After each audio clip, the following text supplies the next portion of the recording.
আসসালামু আলাইকুম সবাইকে।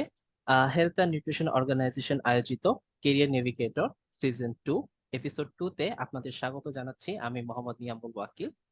আজকে আমাদের সঙ্গে গেস্ট হিসাবে যিনি আছেন, অতি সম্মানীয় এবং পরিচিত আমার সরাসরি শিক্ষক, চট্টগ্রাম ডায়াবেটিক জেনারেল হসপিটাল এর সিনিয়র নিউট্রিশনিস্ট মোহাম্মদ ইকবাল হোসেন। স্যারের সঙ্গে এই এপিসোডটিতে থাকতে পেরে আমি নিজেও ভীষণ সম্মান বোধ করছি। আসসালামু আলাইকুম স্যার, আপনি কেমন আছেন? ওয়ালাইকুম আসসালাম আকিল, আছি আলহামদুলিল্লাহ, ভালো আছি। আশা করি তোমরাও ভালো আছো। হুম। জি আহ, স্যার। তোমাদের এই প্রোগ্রামে আমন্ত্রণ জানানোর জন্য আমি আসলে নিজেও বেশ ভালো লাগছে বা খুশি। হ্যাঁ, যেরকম একটা প্ল্যাটফর্মে এসে জানি না কি কি অভিজ্ঞতা শেয়ার করা লাগবে, তারপরেও মনে হয় কিছু শেয়ার করতে পারবো আর কি। যেহেতু তোমাদের প্রোগ্রামটা হেলথ নিউট্রিশন অর্গানাইজেশনের একটা ব্যাপার আছে, হ্যাঁ, আর আমরা যদি এই দিকেরই লোক, তো সেই হিসাবে আসলে খুব ভালো লাগছে। জি স্যার, অসংখ্য ধন্যবাদ এত ব্যস্ততার মাঝেও যে আপনি আমাদেরকে সময় দিচ্ছেন। স্যার, আমরা যদি একটু প্রথম থেকে শুরু করি যে আসলে আপনার একজন পুষ্টিবিদ হয়ে ওঠার যে গল্পটা, বা আমরা যদি আরেকটু সহজ করে যদি বলি যে প্রথমে আমরা জানবো যে আপনার পুষ্টিবিদ হওয়ার জার্নিটা আসলে কেমন ছিল, আপনি কি কি ধরনের বাধা অতিক্রম করেছেন বা কি কি বাধার সম্মুখীন হয়েছেন, এই বিষয়ে যদি আমাদেরকে একটু বলতেন। ধন্যবাদ ওয়াকিল। আসলে পুষ্টিবিদ হওয়ার জার্নি যদি বলতে চাই, প্রথমে একটু বলতে হয়। আহ, আমাদের দেশে যদি এখন জরিপ করা যায় যারা নিউট্রিশনে পড়ে, এরকম স্টুডেন্টদের মধ্যে যদি জরিপ করা যায়, তাহলে কেউ স্বেচ্ছায় নিউট্রিশন পড়েছে এমন স্টুডেন্ট খুঁজে পাওয়াটা কিন্তু মুশকিল হয়ে যাবে। দেখা যায় হয়তো কেউ মেডিকেলে ট্রাই করেছে, হয়নি, লাস্টে যেহেতু এটা বায়োলজিক্যাল সায়েন্সের একটা ডিপার্টমেন্ট, এখানে চান্স পেয়েছে, এখানে ভর্তি হয়েছে। আমি জাস্ট এইভাবেই মূলত বলি যে এক প্রকার বাধ্য হয়ে আমরা হয়তো নিউট্রিশনে ভর্তি হয়েছিলাম। আর নিউট্রিশন সায়েন্স মূলত বলা হয় যে, বলা হয় বলতে কি, যদি আমরা দেখিও যে আমার ডিপার্টমেন্টে আমরা যখন একসাথে 50 জন পড়েছি, তার মধ্যে মাত্র 7 জন কি 8 জন ছেলে ছিলাম, বাকিগুলো মেয়ে। তাই এটা ছেলেদের জন্য এক ধরনের চ্যালেঞ্জ। তাই আসলে নিউট্রিশনিস্ট হব বলে নিউট্রিশন পড়েছি ব্যাপারটা কিন্তু এরকম বলা যাবে না। হ্যাঁ, তবে পরে হওয়ার জন্য হয়তো কিছু কষ্ট করা লাগছে, কিছু স্ট্রাগল করা লাগছে, সেগুলো আমি শেয়ার করছি। কিন্তু শুরুতেই যদি বলি যে আমি নিউট্রিশনিস্ট হওয়ার জন্য নিউট্রিশন পড়েছি, এটা কিন্তু মোটেও ঠিক না। হ্যাঁ, এক প্রকার বলতে পারি, মানে জাস্ট ফ্র্যাঙ্কলি আমি বলছি সত্যি কথা, যে আমি বাধ্য হয়ে পড়েছি, ব্যাপারটা এরকম। তো সেক্ষেত্রে বলা যায় যে আসলে যখন আমি নিউট্রিশন ডিপার্টমেন্টে ভর্তি হলাম, যখন পড়লাম, তখনও যে নিউট্রিশনিস্ট হব এই ধরনের কোনো চিন্তা ভাবনা ছিল না। আমাদের সচরাচর যে চিন্তা ভাবনাগুলো থাকে যে হ্যাঁ, পড়াশোনা করে সরকারি চাকরি করব, বিসিএস দেবো, অনেক কিছু হয়তো আমাদের এরকম চিন্তা ভাবনা ছিল, সেই দিকে আগাচ্ছিলাম। তো হঠাৎ কোনো কারণে হয়তো মাঝখানে একটু গ্যাপ হয়ে যাওয়ার জন্য বা ব্রেক হওয়ার কারণে আবার এই দিকে আসলাম। তো হ্যাঁ, নিউট্রিশনিস্ট ছাড়াও আমি এর আগেও, নিউট্রিশনিস্ট হওয়ার আগে বেশ কয়েকটা জব করেছি। তবে তখন তুলনা করে দেখলাম যে আসলে আমি যে সেক্টরে পড়াশোনা করেছি, আমি যদি এইটাতে কাজ করি, এটাতে তো সবচেয়ে ভালো পারবো। যেমন আমি ঢাকার একটা কলেজ আমি বায়োলজির লেকচারার হিসেবে কাজ শুরু করেছিলাম। এখানে প্রায় 1 বছর মতো আমি পড়িয়েছি। এটা বেশ এখন অনেক বেশ নামি কলেজ। এটা মিরপুর 14তে অবস্থিত, institute of science trade and technology. হয়তো তুমি নাম শুনেছো কিনা জানি না। এখানে আমি প্রায় 1 বছর পড়িয়েছি। আচ্ছা, তার আগে আমি কিছু বিভিন্ন রকম ফুড কোম্পানিতে জব করেছি। আমরা যখন নিউট্রিশন পড়ি, তখন আমাদের স্যাররা আমাদের মূলত এই দিকটা বেশি হাইলাইট করতেন যে নিউট্রিশন পড়ে তাহলে আমাদের চাকরির সেক্টরটা কোথায়, বিভিন্ন ফুড ইন্ডাস্ট্রি।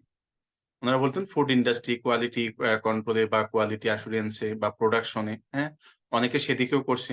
কিন্তু আমরা যখন ইভেন আমি স্পেশালি যদি বলি, আমি প্রথম যে আমার ইন্ডাস্ট্রিয়াল জব, সেটা হচ্ছে আবুল খায়ের যে কনডেন্স মিল্ক আছে চট্টগ্রাম। তো এখানে আমি যখন আসলাম, যে দেখলাম, আমি যখন চাকরি শুরু করলাম, তো দেখলাম যে আসলে আমার বসার জন্য কোনো জায়গা ছিল না। আমার ডেজিগনেশন ছিল প্রোডাকশন অফিসার, কিন্তু আমার বসার জন্য কোনো জায়গা ছিল না। ওই প্রোডাকশনের ভিতরে আমাকে ঘুরে ঘুরে ঘুরে ঘুরে বেড়াইতে হতো। আর যখন নাইট শিফট থাকতো, তখন ঘুমানোর জন্য যে প্রোডাক্টের যে কার্টুন আছে, এই কার্টুন পেতে আমরা ঘুমিয়ে থাকতাম। মানে তখন অবস্থাটা এতটা খারাপ ছিল। তো তখন এই মনে মনে একটু ভাবলাম, বাড়ির লোককে তো এগুলো বলা যেত না, বললে তারা আবার কষ্ট পেত। হুম। তো তখনই মনে মনে ডিসাইড করলাম যে আসলে এখানে চাকরি করে কোনো লাভ নাই, আমি ওর অন্যদিকে দেখি, এটা আসলে আমার জন্য সুইটেবল জব না। তো তখন আমি এটা ছেড়ে গিয়ে আবার ফের একটু পড়াশোনা শুরু করলাম। তো এখন পড়াশোনাগুলো কি, আমার নিউট্রিশন রিলেটেড যেগুলো আমি আমার জ্ঞানকে কাজে লাগাতে পারবো, এইসব জায়গাগুলোতে একটা অ্যাপ্লিকেশন শুরু করলাম। তো আসলে এইরকম অ্যাপ্লিকেশন আমাদের দেশে খুব কম হয়, এটা তুমি খুব ভালো করে জানো। যে আসলে নিউট্রিশনিস্ট হিসাবে সার্কুলার খুব কম পাওয়া যায় দেশে। তো হয়তো আমি লাকি ছিলাম, ওই সময় চট্টগ্রাম ডায়াবেটিক জেনারেল হাসপাতালে নিউট্রিশনিস্ট একটা সার্কুলার হলো। তো আমি ঢাকা থেকে সরাসরি অ্যাপ্লিকেশন করে দিলাম। ওনারা আমাকে কল করলেন ভাইভার জন্য। তো আমি ভাইভা দিতে এসে দেখলাম যে যে কয়জনকে ডেকেছে এর মধ্যে আমরা তিনজন ছেলে ছিলাম। তিনজন ছেলে ছিলাম। তো তিনজন ছেলের মধ্যে ওনারা আমাদের দুইজনকে নিয়েছিলেন। তো এইটা আমি আমার বর্তমান যে প্রতিষ্ঠান চট্টগ্রাম ডায়াবেটিক জেনারেল হাসপাতাল, এই অ্যাসোসিয়েশনকে আমি আসলে কৃতজ্ঞতা জানাই যে ওই সময় এর ভিড়েও দুইজন ছেলে নিউট্রিশনিস্ট ওনারা চুজ করেছিলেন। কেন জানি না, হয়তো ওনারাও চেয়েছিলেন যে ছেলেরা এই সেক্টরে আগিয়ে আসুক, এটাও হতে পারে।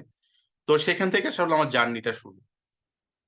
আর এরপরে আস্তে আস্তে আস্তে আস্তে এখান থেকে কিছু অভিজ্ঞতা সঞ্চার করছি। এটা যেহেতু জেনারেল হাসপাতাল, এখানে প্রচুর রোগী আসে, বিভিন্ন ক্যাটাগরির রোগী আসে। এখানে দেখা যায় প্রতিদিন হয়তো প্রায় 150-র কাছাকাছি রোগী ইনডোরে ভর্তি থাকে। সেখানে বিভিন্ন ক্যাটাগরির রোগী, কেউ কিডনি পেশেন্ট, কেউ ডায়াবেটিক, কেউ নন ডায়াবেটিক, কেউ প্রেগনেন্সি কালীন সমস্যা নিয়ে আসছে। তো এখান থেকে আস্তে আস্তে এই নলেজ গুলো আমি নিতে থাকলাম যে আসলে কোন কোন ক্ষেত্রে কোন কোন থেরাপি বা নিউট্রিশনাল থেরাপি যেগুলো যাচ্ছে। তো এখান থেকে আস্তে আস্তে অভিজ্ঞতা গ্যাদার করতে করতে তখন দেখলাম যে না, আমি এখন মোটামুটি কিছুটা পারি।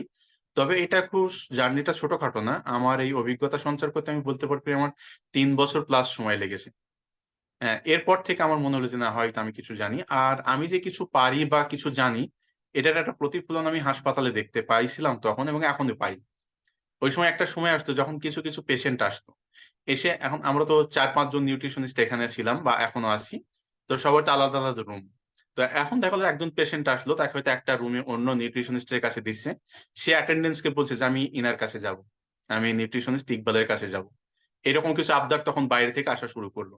তো তখন আমি বুঝলাম যে হয়তো আমি মানুষের কিছু কাছাকাছি পৌঁছাতে পেরেছি, বা আমি মানুষকে হয়তো তাদের কাঙ্ক্ষিত সেবাটা দিতে পারছি। তো তখনই হয়তো বুঝলাম যে না, আমি হয়তো এই সেক্টরে ধীরে ধীরে আগাচ্ছি। হ্যাঁ ওয়াকিল। স্যার অসংখ্য ধন্যবাদ। স্যার, দেখা যাচ্ছে যে যখন আমরা টাইটেল হিসাবে নামের আগে নিউট্রিশনিস্ট বসাই বা যারা বসান, তো একজন ছেলে হিসাবে যেহেতু আজকে আমরা আপনাকে পেয়েছি, আমি আপনার কাছে প্রশ্নটা করব যে সাধারণত পুষ্টিবিদ এই টাইটেলটা আসলে সবার আগে আমাদের মানে হাইপোথট যেটা আসে সেটা হচ্ছে যে একজন মেয়ে বা মহিলা। তো সেক্ষেত্রে একজন ছেলে পুষ্টিবিদ এবং একজন মেয়ে পুষ্টিবিদের মধ্যে পার্থক্যটা আসলে কোথায়? কেনই বা পুষ্টিবিদ হিসাবে আমাদের মাথায় একজন মেয়ের কথা সবার প্রথমে আসে? তুমি যখন প্রথম এখানে আসছিলে তোমাকে আমি একটা কথা বলেছিলাম, জোয়াকিল এই লাইন থেকে সরে যাও, তোমার মনে আছে কিনা জি জানি না। স্যার। তো তুমি বললে যে, না আমি এই লাইনে ডেডিকেটেড, আমি এখানেই থাকবো না, ইটস ওকে, তাহলে সরার দরকার নেই, তুমি লেগে থাকো, ভালো কিছু হবে। হুম। আসলে এটা যদি আমি বুঝাতে চাই ব্যাপারটা এরকম যে আমাদের পুষ্টিবিদ বা পুষ্টি সেক্টরটা বাংলাদেশে দাঁড়িয়েছে কিছু লিজেন্ড ফিমেল পুষ্টিবিদের হাত ধরে। ইভেন বাংলাদেশের প্রথম পুষ্টিবিদ একজন মেয়ে, এবং এর পরে যারা আসছে তারাও সবগুলো মেয়ে। ইভেন এখন যারা ইস্টাবলিশ পুষ্টিবিদ হিসেবে যারা কি বলবো মানে বহুল পরিচিত বা বেশ ফেমাস, সবগুলো কিন্তু ফিমেল। তো এইগুলো দেখতে দেখতে মানুষের মধ্যে একটা কনসেপ্ট হয়ে গেছে হয়তো পুষ্টিবিদ একটা মেয়ে, এইগুলো হওয়ার চান্স বেশি, এই একটা ব্যাপার। আর একটা ব্যাপার হচ্ছে আসলে পেশার সাথে মানুষের জেন্ডারের কিছু মিল থাকে বা কিছু বৈশিষ্ট্য থাকে। যেমন আমি যেহেতু ছোট্ট করে একটু এক্সপ্লেইন করি, যেমন আমাদের দেশে তুমি যদি সার্চ করো, মেল বা পুরুষ গাইনি ডাক্তার কিন্তু খুব কম পাওয়া যাবে, হাতে গোনা কয়েকজন। বা কোনো পুরুষ কিন্তু গাইনোকোলজি কেউ পড়তে চায় না, এই একটা ব্যাপার। কারণ দেখা যায় গাইনোকোলজিস্ট মানে হচ্ছে ফিমেল ডাক্তার হতে হবে, এটা আমাদের মনের মধ্যে একটা ধারণা আছে। আর নিউট্রিশনিস্টের ব্যাপারটা হচ্ছে কেন ফিমেল হিসাবে, বা আমি যদি বলি কোনো হাসপাতালে বা কোথাও কোনো প্রতিষ্ঠানে কেউ যদি নিউট্রিশনিস্ট হিসাবে ভাইভা দেয়, ওই প্রতিষ্ঠান সবসময় ফিমেলদেরকে চুজ করে, এর কিছু কারণ আছে। কারণ হচ্ছে আমাদের নিউট্রিশনিস্ট বা নিউট্রিশনাল সেক্টরটা এমন একটা সেক্টর, আমাদের কাজ হচ্ছে ডায়েট প্ল্যান তৈরি করা বা ডায়েট চার্ট তৈরি করা, মানুষের বিভিন্ন শারীরিক অবস্থা বিবেচনা করে, তাদের হাইট, ওয়েট, তাদের বিএমআই, তাদের বয়স, ফিজিক্যাল অ্যাক্টিভিটি, এগুলো দেখে একটা ডায়েট চার্ট তৈরি করা। আমরা 6 মাস বয়সের পর থেকে বাড়ির খাবারগুলো খেতে শিখি। আমরা বলে থাকি যে আমাদের আসলে সবচেয়ে ভালো ডায়েটিশিয়ান আমাদের মা, কারণ মাই আমাদের ছোট থেকে খাইয়ে খাইয়ে এই পর্যন্ত বড় করেছে। সে বিভিন্ন সময় চিন্তা করেছে যে বাচ্চার জন্য কোন খাবারটা জরুরি, সে জেনে বুঝে না জেনেই হোক। যেমন তুমি যদি আমার মার কথাই বলো, আমি তো এত বড় হয়েছি তার পরিচর্যাতেই, তাই না? তাহলে সেও নিঃসন্দেহে একজন ভালো ডায়েটিশিয়ান। অর্থাৎ এই ব্যাপারগুলো মেয়েদের মধ্যে বৈশিষ্ট্যগুলো একটু বেশি দেখা যায়। আর সবচেয়ে গুরুত্বপূর্ণ বিষয় যেটা, আমি যেটা বলতে চাচ্ছিলাম যে ডায়েটিশিয়ানের কাজ মানে ডায়েট চার্ট তৈরি করা। কিন্তু এর আরেকটা গুরুত্বপূর্ণ কাজ আছে, সেটা হচ্ছে কাউন্সেলিং। মানে একজন মানুষকে সুন্দর করে বোঝানো। তবে এটা আমি স্বীকার করি, এটা একজন ছেলের চেয়ে মেয়ে খুব বেশি ভালো পারে। মানে তাকে সুন্দর করে বোঝানো, সে কেন ডায়েট চার্ট মেইনটেইন করবে, তার কি, কি প্রবলেম হতে পারে। মানে সে একজন মানুষ আসলে কিন্তু কেউ স্বেচ্ছায় ডায়েটিশিয়ানের কাছে আসে না। জি স্যার। যখন কিছু কমপ্লিকেশন ফিল করে তখনই কিন্তু আসে। তার ওই কমপ্লিকেশনের এগেনস্টে যে ডায়েট প্ল্যানটা তাকে দেওয়া হচ্ছে, এটা কেন সে মেইনটেইন করবে, এটা বোঝানোর জন্য আমার মনে হয় একজন মেয়েই বেশি পারফেক্ট। এটা আমি স্বীকার করি আরকি, হ্যাঁ? কারণ একজন ছেলের হয়তো অতটা ধৈর্য থাকে না। হ্যাঁ, কোথাও তোমার মতো যদি ডেডিকেটেড কোনো পারসন হয় তার হয়তো ধৈর্য থাকবে। কারণ তুমি তো এই সেক্টরেই নিয়োজিত। এবং আমি যেহেতু এই সেক্টরে আসি, তখন আমি এই চেষ্টাটাই করি। তার সাথে ধৈর্য ধরে তার সাথে কথা শোনা বা তার কথা তাকে বোঝানো, তাকে কথা বলতে দেওয়া, তাকে যতটা সম্ভব সুন্দর করে ব্যাপারগুলো বুঝিয়ে দেওয়া।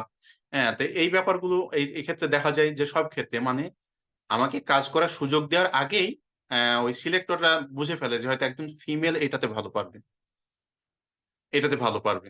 তো সেক্ষেত্রে দেখা যায় বেশিরভাগ মানুষই আসলে ডায়েটিশিয়ান হিসাবে, নিউট্রিশনিস্ট হিসাবে ফিমেলের কথাটাই চিন্তা করে। আরো একটা ব্যাপার যে ডায়েটিশিয়ান বা নিউট্রিশনিস্ট জিনিসটা আমাদের দেশে কিন্তু খুব বেশি প্রচলিত না, বা এটার প্রচার এখনো খুব বেশি হয়েছে বলে মনে হয় না। ওই যে কয়টা হাতে গোনা যে কয়টা নিউট্রিশনিস্টের কথা শোনা যায় সবাই ফিমেল। তুমি যদি বাংলাদেশে জরিপ করো জাস্ট কয়েকজন, মাত্র 4 থেকে 5 জন সম্ভবত ছেলে ডায়েটিশিয়ান পাওয়া যাবে। আর মেয়ে তো 400-500 পাওয়া যাবে বা তারও বেশি পাওয়া যাবে, হ্যাঁ? তো আসলে এই যে সামনে যে ব্যাপারগুলো, সামনে যেটা আসে সেটাও আমাদের চোখের সামনে বেশি ভাসে। এজন্য হয়তো মনে হয় ফিমেলের কথাটাই বা ডায়েটিশিয়ান ভাবলে ফিমেল ব্যাপারটাই মাথায় আসে।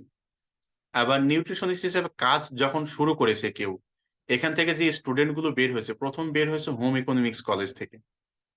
অর্থাৎ এটাও একটা ফিমেলদের একটা সেক্টর বা ফিমেলদের এখানে বেশি একটা, অর্থাৎ প্রত্যেকটা জিনিসের সবগুলো জিনিস মানুষের মাথায় যখন হিট করে বা মাথায় যখন আসে, তখন নিউট্রিশনিস্ট হিসেবে প্রথমে একজন মেয়েকেই ভাবে। যেমন তুমি দেখো আমাদের দেশে কিন্তু ছেলে নার্স আছে, কিন্তু নার্স বলতে আমরা মেয়েদেরকে বুঝাই কেন? সেটাও হয়তো তারা মনে, মনে ধারণা যে আসলে সে মেয়েরা হয়তো সবচেয়ে ভালো সেবা করতে পারে। এখন আসলে নার্স বলতে কি, সেবা বলতে নার্স তার হাত পা টেপে না, মাথা টেপে না। নার্স কি করে? সময় মতো ওষুধ খাওয়ায়, ইনজেকশন দেয়। হ্যাঁ, হয়তো প্রয়োজন হলে একটু হাত পা মুছিয়েও দিতে পারে, সেগুলো আলাদা ব্যাপার। জি স্যার। কিন্তু মেইন কাজ যেটা সেটা হচ্ছে তার টাইমলি ওষুধ খাওয়ানো, তাকে ইনজেকশন পুশ করা, তাকে খাবার দেওয়া, খাওয়ানো না কিন্তু দেওয়া। হ্যাঁ, কিছু, কিছু ক্ষেত্রে খাওয়ানোও থাকে। তো এইসব ব্যাপারগুলো যখন কাউকে কাউকে বলা হয় যে আমার একজন নার্স লাগবে, তো প্রথমে আসে একজন ফিমেল। কারণ মনে করে একজন ছেলের মধ্যে হয়তো এই গুণগুলো নেই। অর্থাৎ জন্মগতভাবে কিছু গুণ মেয়েদের মধ্যে থাকে, বা আমি কি বলি, জেন্ডার গতভাবে কিছু গুণ মেয়েদের মধ্যে থাকে। এই গুণ থেকেই এরা এই দিকগুলোতে বা এই সেক্টর গুলোতে আগিয়ে আছে। নিউট্রিশনিস্ট, নার্স, গাইনোকোলজিস্ট এইসব ক্ষেত্রে কিন্তু মেয়েরাই বেশি, বা এদেরকে প্রিফার করা হয় বেশি। আমার মনে হয় এটাই মূল কারণ। ওয়াকিল। স্যার, আপনি যেটা বলছিলেন যে গাইনোকোলজিস্টের ক্ষেত্রে, হ্যাঁ এটা সত্যি যে এই সেক্টরে আমরা সাধারণত একজন ফিমেল ডক্টরকে চিন্তা করি। তবে স্যার দেশের বাহিরগুলোতে দেখলে দেখা যায় যে আহ, ছেলেরাও এখন গাইনোকোলজিস্ট হচ্ছে। এবং দেশের বাহিরে, ইভেন আমি ইন্ডিয়াতেও দেখেছি যে এখন বেশ কিছু পুরুষ পুষ্টিবিদ আছেন ওখানে। তো স্যার, যদি বাংলাদেশের পরিপ্রেক্ষিতে বলি যে একজন ছেলে যদি তার কেরিয়ার পুষ্টিবিদ হিসেবে দাঁড় করাতে চায়, তাহলে তার কোন বিষয়গুলো মনে রাখতে হবে? আচ্ছা, খুব ভালো কথা। তুমি বলে যে দেশের বাইরে, হ্যাঁ, দেশের বাইরে কিন্তু আবার ছেলেদের প্রভাবটা কিছুটা বেশি আছে, বা সেখানে ছেলে জি স্যার। নিউট্রিশনিস্ট পাওয়া যায়। জি স্যার। কারণটা একটু বলি। আমাদের দেশটা আসলে ওই লেভেল উন্নত না। ওই লেভেলের উন্নত দেশ আমরা না, আমরা ডেভেলপিং কান্ট্রি। দেশের বাইরে বলতে তুমি যদি কানাডাতে খোঁজ করো বা জাপানে খোঁজ করো, এখানে কিন্তু প্রচুর, বা এখানে ছেলে নিউট্রিশনিস্টের সংখ্যা সম্ভবত বেশি হবে। তো যাই হোক, আমরা ওই লেভেলে এখনো পৌঁছাইতে পারিনি। নিউট্রিশনিস্ট বা নিউট্রিশন বা পুষ্টিবিদ এই ব্যাপারটা যে মানুষের জীবনে প্রয়োজন, বা এদের পরামর্শ যে মানুষের জীবনে প্রয়োজন, আমরা এখনো ওই লেভেলে পৌঁছাইনি। ওই লেভেলে পৌঁছাবে আমাদের বাচ্চা কাচ্চা যারা, তারা ওরা যখন বড় হবে ওদের সময় হয়তো নিউট্রিশনিস্টের ডিমান্ডটা বাড়বে। যেমন তুমি দেখো আমাদের, মনে করো হাসপাতালে যদি কোনো পেশেন্ট আসে, যদি কোনো ডায়াবেটিক পেশেন্ট আসে, মনে করো ডায়াবেটিস হয়তো তার নতুন ধরা পড়েছে, তাকে যখন আমি ডায়েট চার্ট যখনই প্রথমে বুঝিয়ে দিতে যাই, বলে আমার বাবার ডায়াবেটিস ছিল, আমি জানি কিভাবে খেতে হয়। তো তার মানে ওনারা মনে করে যে ডায়াবেটিস হলেই মানে ডায়াবেটিস বা খাওয়া দাওয়া মানে একটা নির্দিষ্ট ভাবে বিষয়গুলো মেনটেন করা। কিন্তু এখানে যে খাবার মেপে খেতে হয়, টাইমলি খেতে হয়, খাবার বাছাই করতে হয়, খাবারের কোয়ালিটি বিবেচনা করতে হয়, এই ব্যাপারগুলো ওনারা জানেন না। মানে শুরুতেই বলে দেয় যে আমার বাবার বা দাদার ডায়াবেটিস ছিল, আমি জানি কিভাবে ডায়াবেটিসে খেতে হয়। তাই একইভাবে দেখা যায় আরেকজন যদি মনে করেন কেউ ওয়েট কমাইতে আসছে বা কেউ ওয়েট কমাইতে চায়, হ্যাঁ, তাকে যদি আমি বলি যে আপনি প্রতিদিন এক বেলা হাঁটবেন, বলে আমি সারাদিন হাঁটি। মানে কথা হচ্ছে আমি সারাদিন হাঁটি। কিন্তু এটা তো দরকার ছিল না, সারাদিন হাঁটার তো দরকার ছিল না। আমি যদি বলি যে আপনি এই পরিমাণে খাবেন, বলে আমি তো কিছুই খাই না সারাদিন। অর্থাৎ তারপরে এখন যখন হিস্ট্রি নেওয়া শুরু করি তখন দেখুন প্রচুর খাই। মানে একজন মানুষ সে নিজে যেটা করছে তার কাছে সেটাই ঠিক মনে হয়। সে যে নিজে যেটা খায়, মনে করে একজন ১২০ কেজি ওজনের মেল বা ফিমেল পারসন, সে যেটা খায় বা তাকে যদি তুমি খাওয়ার হিস্ট্রি নাও, বলে আমি তো সারাদিন খুব বেশি খাই না। কিন্তু সে যেটা খায় সেটা তার জন্য যে বেশি সেটা সে কখনো মনে করে না। হিস্ট্রি নিলে বোঝা যায় সে অনেক বেশি খায়। কিন্তু সে তার জন্য সেটা পারফেক্ট মনে করে। তো এখন যেটা বললে যে দেশের বাইরে ছেলে বা দেশের বাইরে ছেলে পুষ্টিবিদ বাড়ছে। দেশের বাইরের মানুষগুলো খাবার সম্পর্কে যথেষ্ট সচেতন এখন। ওরা জীবন, যেমন কিছু, কিছু দেশ আছে আমি তোমাকে বলি যেখানে ডাক্তাররা চেম্বার করে না কিন্তু ফিজিওথেরাপিস্ট আর নিউট্রিশনিস্ট চেম্বার করে। মানে এদের অনুমোদন আছে। বাইরে চেম্বার করার কোনো ডাক্তারের অনুমোদন নেই। কারণ ওগুলো হচ্ছে তোমার ওই কান্ট্রি গুলোতে যেহেতু প্রত্যেক মাসে একটা নির্দিষ্ট পরিমাণ ভ্যাট বা ট্যাক্স দিতে হয় চিকিৎসা পারপাসে, তখন সবগুলো চিকিৎসা সেবা সরকারি খাতে চলে যায়। ডাক্তাররা সরকারিভাবেই সবগুলো রুগীকে দেখে। কিন্তু নিউট্রিশনিস্টের ওখানে কিন্তু আলাদা ডিমান্ড থাকে ওদের। কিন্তু আমাদের দেশে ওই সুযোগটা এখনো তৈরি হয়নি। তুমি আমাদের দেশে যদি আমি মাঝে, মাঝে ১ম দিকে এখন অনেকে চেনে বা বোঝে যে নিউট্রিশনিস্ট কি। ১ম দিকে পরিচয় দিতেও বেশ একটা আনইজি লাগতো যে আমি পুষ্টিবিদ। মানে পুষ্টিবিদ ব্যাপারটা অনেকে বুঝতো না যে এটা কি জিনিস? এটা কি জিনিস? বা আবার এখন অনেকে মনে করে যেহেতু হাসপাতালে চাকরি করে তাহলে হয়তো ডাক্তার। ব্যাপারটা এরকম না। অর্থাৎ আমাদের কনসেপ্টটা এখন ওই লেভেলে যায়নি। আমি যেহেতু চিটাগাং এ থাকি, চিটাগাং এর মানুষের কথা বলি। চিটাগাং এ কিছু আদি বুনিয়াদি লোক আছে। যারা হয়তো বেশ ধনী বা টাকা পয়সা আছে। কিন্তু এই সেক্টর গুলোতে বা বাইরের নলেজ গুলো একটু কম আছে। উনাদের কাজ হচ্ছে শুধু টাকা ইনকাম করে আর খায়। হেভি খায় আর টাকা পয়সা ইনকাম করে হেভি। তো উনারা এই ব্যাপারগুলো একেবারে বোঝে না। ডাক্তার যখন হয়তো কোনো কারণে দেখলো ফ্যাটি লিভার ধরা পড়েছে, গ্রেড 1, 2 ধরা পড়েছে। কিছু অনেক ডাক্তার আছে এখন যারা নিউট্রিশনিস্ট এর কাছে রেফার করে। এটা অবশ্য চিটাগাং এ খুব ভালো আস্তে, আস্তে চালু হচ্ছে। তো সেক্ষেত্রে উনি দেখা যায় যখন নিউট্রিশনিস্ট এর কাছে যাই, তখন উনি উনার ফিরিস্তি দিতে থাকে যে আসলে আমি তো সারাদিন কিছুই খাই না। সকালে একটু এই খাই, রাতে কোনদিন খাই, কোনদিন খাই না, ব্যাপারটা এরকম। তারপরে কেন হচ্ছে আমি জানি না। তার মানে ব্যাপার হচ্ছে উনি মনে করে যে নিউট্রিশনিস্ট মানে খাওয়া-দাওয়া কমাই দেবে, ব্যাপারগুলো এইরকম। কিন্তু উনি জানেন মানে এই ব্যাপারগুলো বোঝে না যে আসলে খাবার আমাদের শরীরের জ্বালানি। মানে এই কনসেপ্ট গুলো আমরা এখন ওনাদের বুঝাইতে পারিনি যে খাবার হচ্ছে আমাদের জ্বালানি। একটা গাড়ির ট্যাঙ্কিতে যদি লেখা থাকে সর্বোচ্চ ধারণ ক্ষমতা ২০ লিটার, তো ওই গাড়িতে কখনো ২১ লিটার তেল নেওয়া যায় না। ২০ লিটারই নিতে হয়। কিন্তু আমরা কি করি? আমাদের শরীরের চাহিদার চেয়ে অনেক বেশি খাই। দাওয়াতে গেলে মনে করি ৳৩,০০০ র গিফট নিয়ে আসছি, কম খাবো কেন? একটু বেশি করেই খাই। ব্যাপারটা এইরকম, হ্যাঁ? মানে তারপরে উনারা বলে, "আমরা তো বেশি খাইনি। এক বেলা বেশি খেয়েছি।" আচ্ছা, আমার জন্য তো এক বেলা বেশি প্রযোজ্য ছিল না। আমি সবসময় বলি, আমি আমার শরীরের চাহিদার অতিরিক্ত যা খাবো সেটা আমার শরীরে বিষের মতো কাজ করবে, সেটা যদি পানিও হয়। আমি মনে করি আমার যদি এখন ১ গ্লাস পানি পিপাসা পাই, আমাকে জোর করে ৬ গ্লাস পানি খাওয়ানো হলো। আমি তো কখনো স্বস্তি পাবো না, বরং অস্বস্তি হবে। কিন্তু বলা হয় যে পানির অপর নাম জীবন। অর্থাৎ এই পানি যখন আমি বেশি খাচ্ছি তখন এটা আমার অস্বস্তির কারণ হয়ে যাচ্ছে। তো সেক্ষেত্রে দেখা যায় আসলে আমাদের যদি আমরা ক্যারিয়ারটাকে ডেভেলপ করতে চাই বা ক্যারিয়ার বিল্ড আপ করতে চাই নিউট্রিশনিস্ট হিসাবে, আমাদের সেখানে কিছু করতে হবে কি? আমরা যখন নিউট্রিশন নিয়ে পড়াশোনা করব, তখন থেকে ডিটারমাইন্ড হতে হবে যেটা তুমি হয়েছো আরকি, হ্যাঁ? তখন এই যে নিউট্রিশন এর যে ব্যাপারগুলো যেগুলো আছে, মানে কোন, কোন সেক্টরে আমরা কাজ করতে পারি। আমি বলি যে একজন মানুষের জন্ম থেকে মৃত্যুর আগ পর্যন্ত নিউট্রিশনের সেবা দরকার হয়। এখন এরকম সচেতন মানুষ আমি অনেক পাই যে বাচ্চার বয়স ৬ মাস হয়েছে, বাচ্চা কি খাবে চেম্বারে নিয়ে চলে আসছে। তার মানে আমি আসলে খুব ইমপ্রেসড হই উনাদের ব্যাপারগুলোতে। হ্যাঁ? কিন্তু একজন মানুষ একদম শেষ বয়সে কি খাবে সেটাও কিন্তু আসলে ডিপেন্ড করে মানে কতটা ভালো থাকবে ডিপেন্ড করে তার খাওয়া-দাওয়ার উপরে। অর্থাৎ আমি বলি মানুষের একটা নির্দিষ্ট সময় পর, পর নিউট্রিশনিস্ট এর পরামর্শ নেওয়া উচিত। একজন মানুষ বর্তমান সময়ে কতটা ভালো থাকবে তার বেশিরভাগই ডিপেন্ড করে তার বিভিন্ন রকম হ্যাবিট এর উপরে, লাইফস্টাইল এর উপর। এই লাইফস্টাইল এর একটা অন্যতম পার্ট হচ্ছে ডায়েট বা খাওয়া-দাওয়া। এই ব্যাপারটা যদি মেইনটেইন করে তাহলে দেখা যাবে মানুষ খুব ভালো থাকবে। তো আমাকে এই ব্যাপারগুলো একটু জানতে হবে। যে আমি নিউট্রিশনিস্ট ঠিক আছে পড়েছি, আমি নিউট্রিশনিস্ট হলাম। আর সাথে আরো ২-১ টা ডিগ্রি-টিগ্রি নিলাম। এগুলো নিয়ে আসলে প্রচার করে খুব বেশি লাভ হবে না। বরং এতে যদি ক্যারিয়ার একবার বসে যায় তাহলে এটা তুলে আনাটা খুব মুশকিল হবে। আমাকে বেসিক জিনিসগুলো জানতে হবে। আমাকে আমাদের বাংলাদেশের মানুষের প্রেক্ষিতে কোনো হায়ার লেভেলের নিউট্রিশন জানার দরকার নেই, কেন আমার বাংলাদেশের মানুষই তো অতটা ভালো নিউট্রিশন বোঝে না। তাহলে আমি কি তাকে কিভাবে বোঝাবো? মনে করো আমি কোরআনের ভাষা বুঝি না বা কোরআন শরীফ বুঝি না, তাহলে আমাকে যদি একবারে তুমি কোরআন শরীফ পড়াইতে যাও তাহলে আমি এটা বুঝতে পারবো না। কিন্তু আমাকে যদি তুমি ছোট প্রাইমারি লেভেলের যে কি বলে একদম ছোট যে বইগুলো আছে শুরুর লেভেলের, এটা দিয়ে যদি শুরু করো তাহলে আমি কিন্তু বুঝবো, তাহলে এটাতে আমি মজা পাবো। বাংলাদেশের মানুষের নিউট্রিশনের জ্ঞান যে লেভেলের, এটা আমাদের প্রাইমারি লেভেলের একেবারে। তাহলে সেক্ষেত্রে তোমাকে যেটা করতে হবে, মানে এমন কিছু পদ্ধতি বা এমন কিছু জিনিস তোমাকে জানতে হবে যেটা দিয়ে তুমি একজন মানুষকে বেনিফিটেড করতে পারবে। তাহলে এই আমি কোন কোন সেক্টর গুলোতে সেবা দিতে পারি দেখো, তাহলে আমি ডায়াবেটিস, আমাদের দেশে এখন নন কমিউনিকেবল ডিজিজের মধ্যে ডায়াবেটিস বেশি। তাহলে এখানে তুমি আগে এটা ভালো করে রপ্ত করো যে আসলে আমি ডায়াবেটিসে আমাদের একটা ধারণা ডায়াবেটিস হলে সকাল বিকাল রুটি খেতে হবে, এই কনসেপ্টটা আগে দূর করতে হবে। এখন অনেক বয়স্ক মানুষ করে মনে করে যে রুটি মানেই হচ্ছে ডায়াবেটিসের ওষুধ, ব্যাপারটা এমন না। তাহলে তুমি এখানে ভালো করে কাজ করো, এরকম তুমি পরিচিত কয়েকজনকে ডায়েট থেরাপি দাও, দেখো তারা যদি ইমপ্রুভমেন্ট হয় তাহলে বুঝবে যে হ্যাঁ তাহলে তুমি ঠিক আছো। এখন ফ্যাটি লিভারের সংখ্যা বাড়ছে, তাহলে সেখানে তাকে এই ব্যাপারগুলো বোঝাতে হবে। এখন যেটা আরেকটু আগে আমি একটু ব্যাকে যাই, যেটা বলছিলাম যে ফ্যাটি লিভারের কথাই যদি বলি, ফ্যাটি লিভারে অ্যাকচুয়ালি কোনো ট্রিটমেন্ট নেই, এটা তোমাকে ডায়েট মেনটেন করতে হবে। তোমাকে একজন ডায়েটিশিয়ানের পরামর্শ নিতেই হবে। কিন্তু এই যে ব্যাপারটা, একজন যার ফ্যাটি লিভার আছে সে ডায়েট সম্পর্কে মোটেও সচেতন না। ফ্যাটি লিভার যেহেতু ভিতরে থাকে সে তো বুঝতে পারে না আসলে কোন অবস্থায় আছে, এই জন্য সে ডায়েট কখনো মেনটেন করতে চায় না। এই ব্যাপারটা বোঝাতে হবে ডায়েটিশিয়ানকে, এইটা হচ্ছে ডায়েটিশিয়ানের মূল কাজ। তাহলে তোমাকে যেটা করতে হবে, কাউন্সিলিংটা আগে শিখতে হবে, তারপরে তোমাকে ডায়েট থেরাপি দিতে হবে। তুমি যদি এটা দিয়ে কাউকে একটা সমস্যা থেকে বের করে নিয়ে আসতে পারো, তখন দেখবে যে সে তোমার উপর আস্থা রাখছে।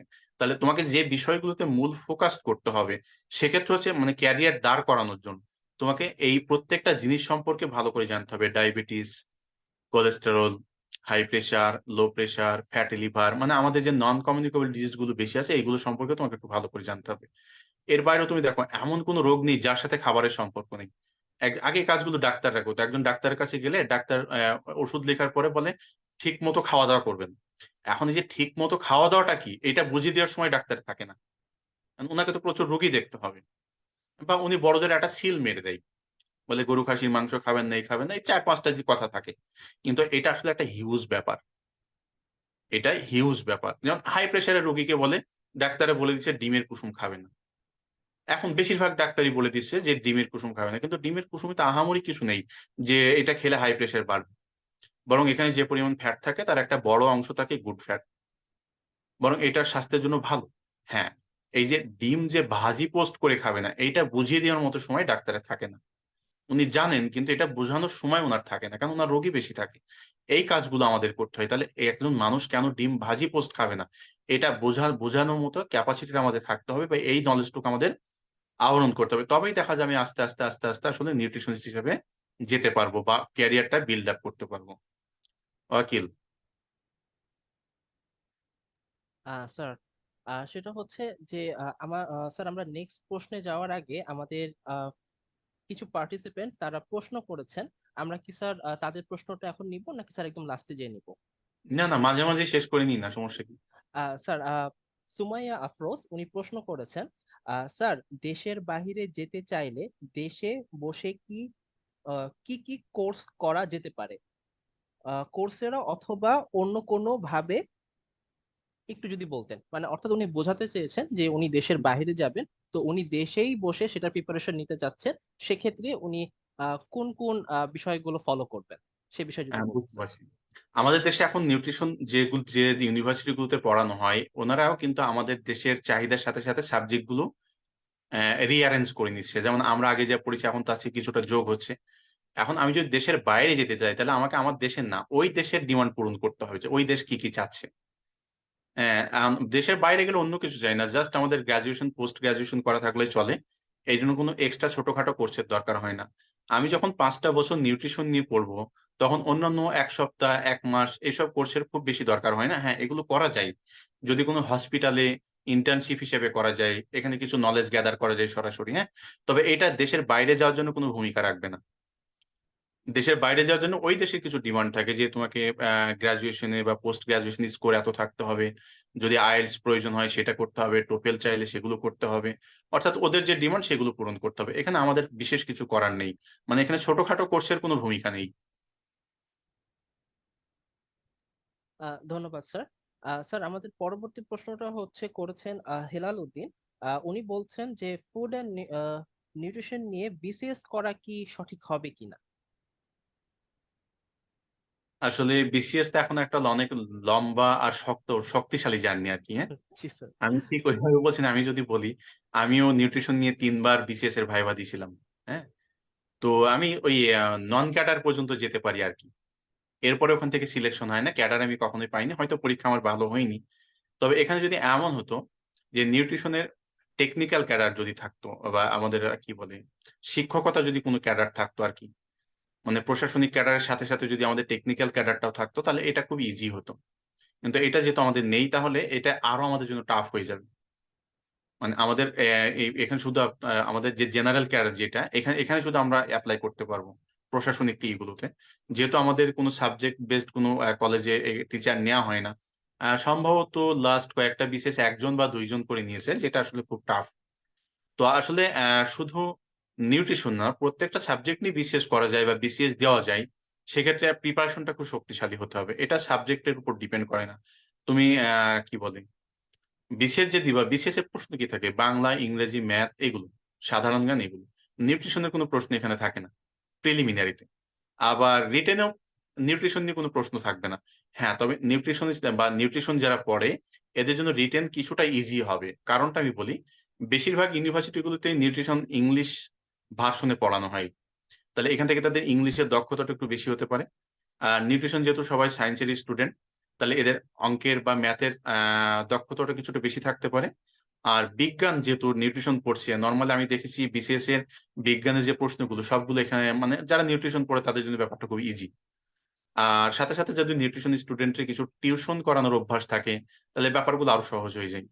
তাই যদি টেকনিক্যাল ক্যাডারের কথা চিন্তা না করা যায়, তাহলে নিঃসন্দেহে শুধু নিউট্রিশন না, যে কোনো সাবজেক্ট থেকে বিশেষ করা যায়। তবে নিউট্রিশনিস্ট বা নিউট্রিশন বা বিজ্ঞান বিভাগের স্টুডেন্টদের জন্য এটা কিছুটা ইজি হয়। স্যার, সেক্ষেত্রে আরো একটা প্রশ্ন আসে স্যার, যে অনেকে থাকে যে ফুড অ্যান্ড নিউট্রিশনের পরে আপনার ডিপ্লোমা করেছে। তো সেক্ষেত্রে কি স্যার, এটা যদি মনে করে যে আমি ডিপ্লোমা করেছি আর বিসিএস করার বিএসসি করার প্রয়োজন নেই, আমি এভাবে আমার কেরিয়ারকে আগায় নিয়ে যেতে চাই, সেক্ষেত্রে স্যার মানে আপনার সাজেশনটা কি হবে? ডিপ্লোমা থেকে নিউট্রিশনকে আগে নিয়ে আমাদের দেশে এখন ওইভাবে তৈরি হয়নি। এখানে হ্যাঁ, ডিপ্লোমা থেকে কিছু কিছু হতে পারে, কিছু কি বলে কিছু ছোটখাটো কিছু ফুড ইন্ডাস্ট্রি আছে যারা ডিপ্লোমাদের নিয়োগ দেয়। সেক্ষেত্রে কেরিয়ারটা খুব বেশি বিল্ড আপ হবে এমনটা আশা করা যায় না। Okay sir. স্যার, অনেক সময় দেখা যায় যে আমরা যখন ফিল্ডে কাজ করতে যাই বা মেডিকেল ক্যাম্প করি, তো সাধারণ মানুষ, বিষয়টা তো আপনি যেটা আগেও বলেছেন যে আমাদের দেশে ওইভাবে নিউট্রিশনিস্ট বা ডায়েটিশিয়ান ওইভাবে পরিচিতি পায়নি। তো হুম। সেক্ষেত্রে সাধারণ মানুষ আমাদেরকে ডক্টর ভেবে ভুল করে থাকে। তো সেক্ষেত্রে আমরা কিভাবে তাদেরকে খুব সহজভাবে বলতে পারি যে একজন নিউট্রিশনিস্ট এবং একজন ডক্টরের পার্থক্যটা আসলে কোথায়? সহজভাবে বলতে আমরা যদি যেটা, হ্যাঁ এটা আমি একটু একটু আগেও বললাম যে অনেকে মনে করে ওটা তো ডক্টর। হ্যাঁ, তা আমি সরাসরি বলে যে আমরা তো ডাক্তার না, আমরা নিউট্রিশনিস্ট, আমরা ডাইটিশিয়ান, আমাদের কাজটা একটু আলাদা। তো খুব সহজ ভাষায় যদি বলতে চাই, ব্যাপারটা এরকম, জাস্ট ডায়েট আর ড্রাগ, এই ব্যাপারটা, হ্যাঁ, যে একজন ডাক্তার সবসময় ড্রাগ নিয়ে কাজ করে, আর একজন ডায়েটিশিয়ান সবসময় ডায়েট নিয়ে কাজ করে। আবার এটা যদি আমরা অনেক পিছনের দিকে পিছিয়ে যাই, একটা সময় ছিল যখন দেখা যায় পথ্য যেটা বলে আর কি, হ্যাঁ, দেখা যায় মানুষ, একটা সময় ছিল যখন বিভিন্ন রকম ন্যাচারাল খাবার দিয়ে বিভিন্ন রকম ট্রিটমেন্ট করতো। সেক্ষেত্রে দেখা যায় কারো পেট ব্যথা হলে হয়তো এক ধরনের গাছ বা শাক বা পাতার রস খাওয়াচ্ছে। তাহলে এটা কিন্তু ডায়েটের মধ্যে পড়ছে বলা যায়, এটা ভেষজ ডায়েট, ভেষজ যে ট্রিটমেন্ট যেগুলো। তো ওই সময়টা তো আমরা এখন পার হয়ে আসছি, আমরা এখন সবকিছু শর্টকাট সমাধান চাই, মানে দ্রুত সমাধান চাই। আগে ডায়েটের, আমি যে ডায়েট মেনটেন করছি একটা রোগের জন্য, বা আমি যদি মনে করো ফ্যাটি লিভারের কথাই বলি, ফ্যাটি লিভার থেকে তোমাকে মুক্তি পেতে হলে যদি গ্রেড 1 ফ্যাটি লিভারও হয়, মিনিমাম 6 মাস সময় লাগবে। কিন্তু এই ধৈর্যটা মানুষের মনে থাকে না, যে 6 মাস আমি এত বেশি কুছে খাবো। হ্যাঁ, কিছু মানে আসলে খারাপ খাবারগুলো খেতে খেতে এটাতে সে ভালো মনে করে। যেমন একজন চোর যখন চুরি করে বছরের পর বছর, এই চুরি করার পিছনে যথেষ্ট মানে যুক্তি দেখাবে তোমাকে, যে আমি তো চুরি করে, এটা তো আমার আমার জন্য খারাপ না, এটা আমার জন্য সহি, এটা আমার জন্য হালাল। তো একজন মানুষ যে খারাপ খাদ্য অভ্যাসে অভ্যস্ত, সেও এরকম যুক্তি দেখাবে। হ্যাঁ, যে এটা আমার তো আমার জন্য তো খারাপ না, এটা খেয়ে তো আমার কোনো প্রবলেম হয় না, তাহলে আমি কেন বাদ রাখবো? তো তো ওই মানুষটা লম্বা সময় এই ডায়েট প্ল্যানে থাকতে চায় না। হ্যাঁ, তো এই ডায়েটিশিয়ানের ব্যাপারটা হচ্ছে এরকম যে আমাকে বোঝাতে হবে যে আমি আপনার ডায়েট প্ল্যানটা ঠিক করে দিই, আমি আপনার ড্রাগ নিয়ে কোনো কথা বলি না। ইভেন অনেক সময় দেখা যায় অনেক রোগী আসে যারা ডাক্তারের প্রেসক্রিপশন সাথে করে নিয়ে আসে, বলে এই ডাক্তার এই ওষুধগুলো খেতে বলেছে। তা আমি বলি আসলে আমি তো ওষুধ বুঝি না, আমি ডায়েটিশিয়ান, ডায়েটিশিয়ান আর ডাক্তার আলাদা, আমি শুধু ডায়েট নিয়ে কাজ করি, আপনি কি খাবেন।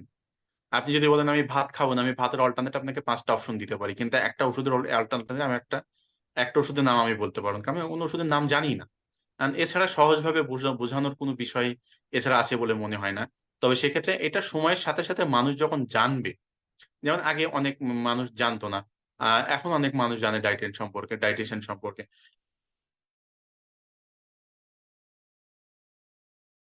প্রথম যখন ক্লাস করতে চাই, তো ওই ইউনিভার্সিটি এরিয়াতে মানে আমার মেসে যাব বলে ট্রেনের জন্য অপেক্ষা করছিলাম স্টেশনে।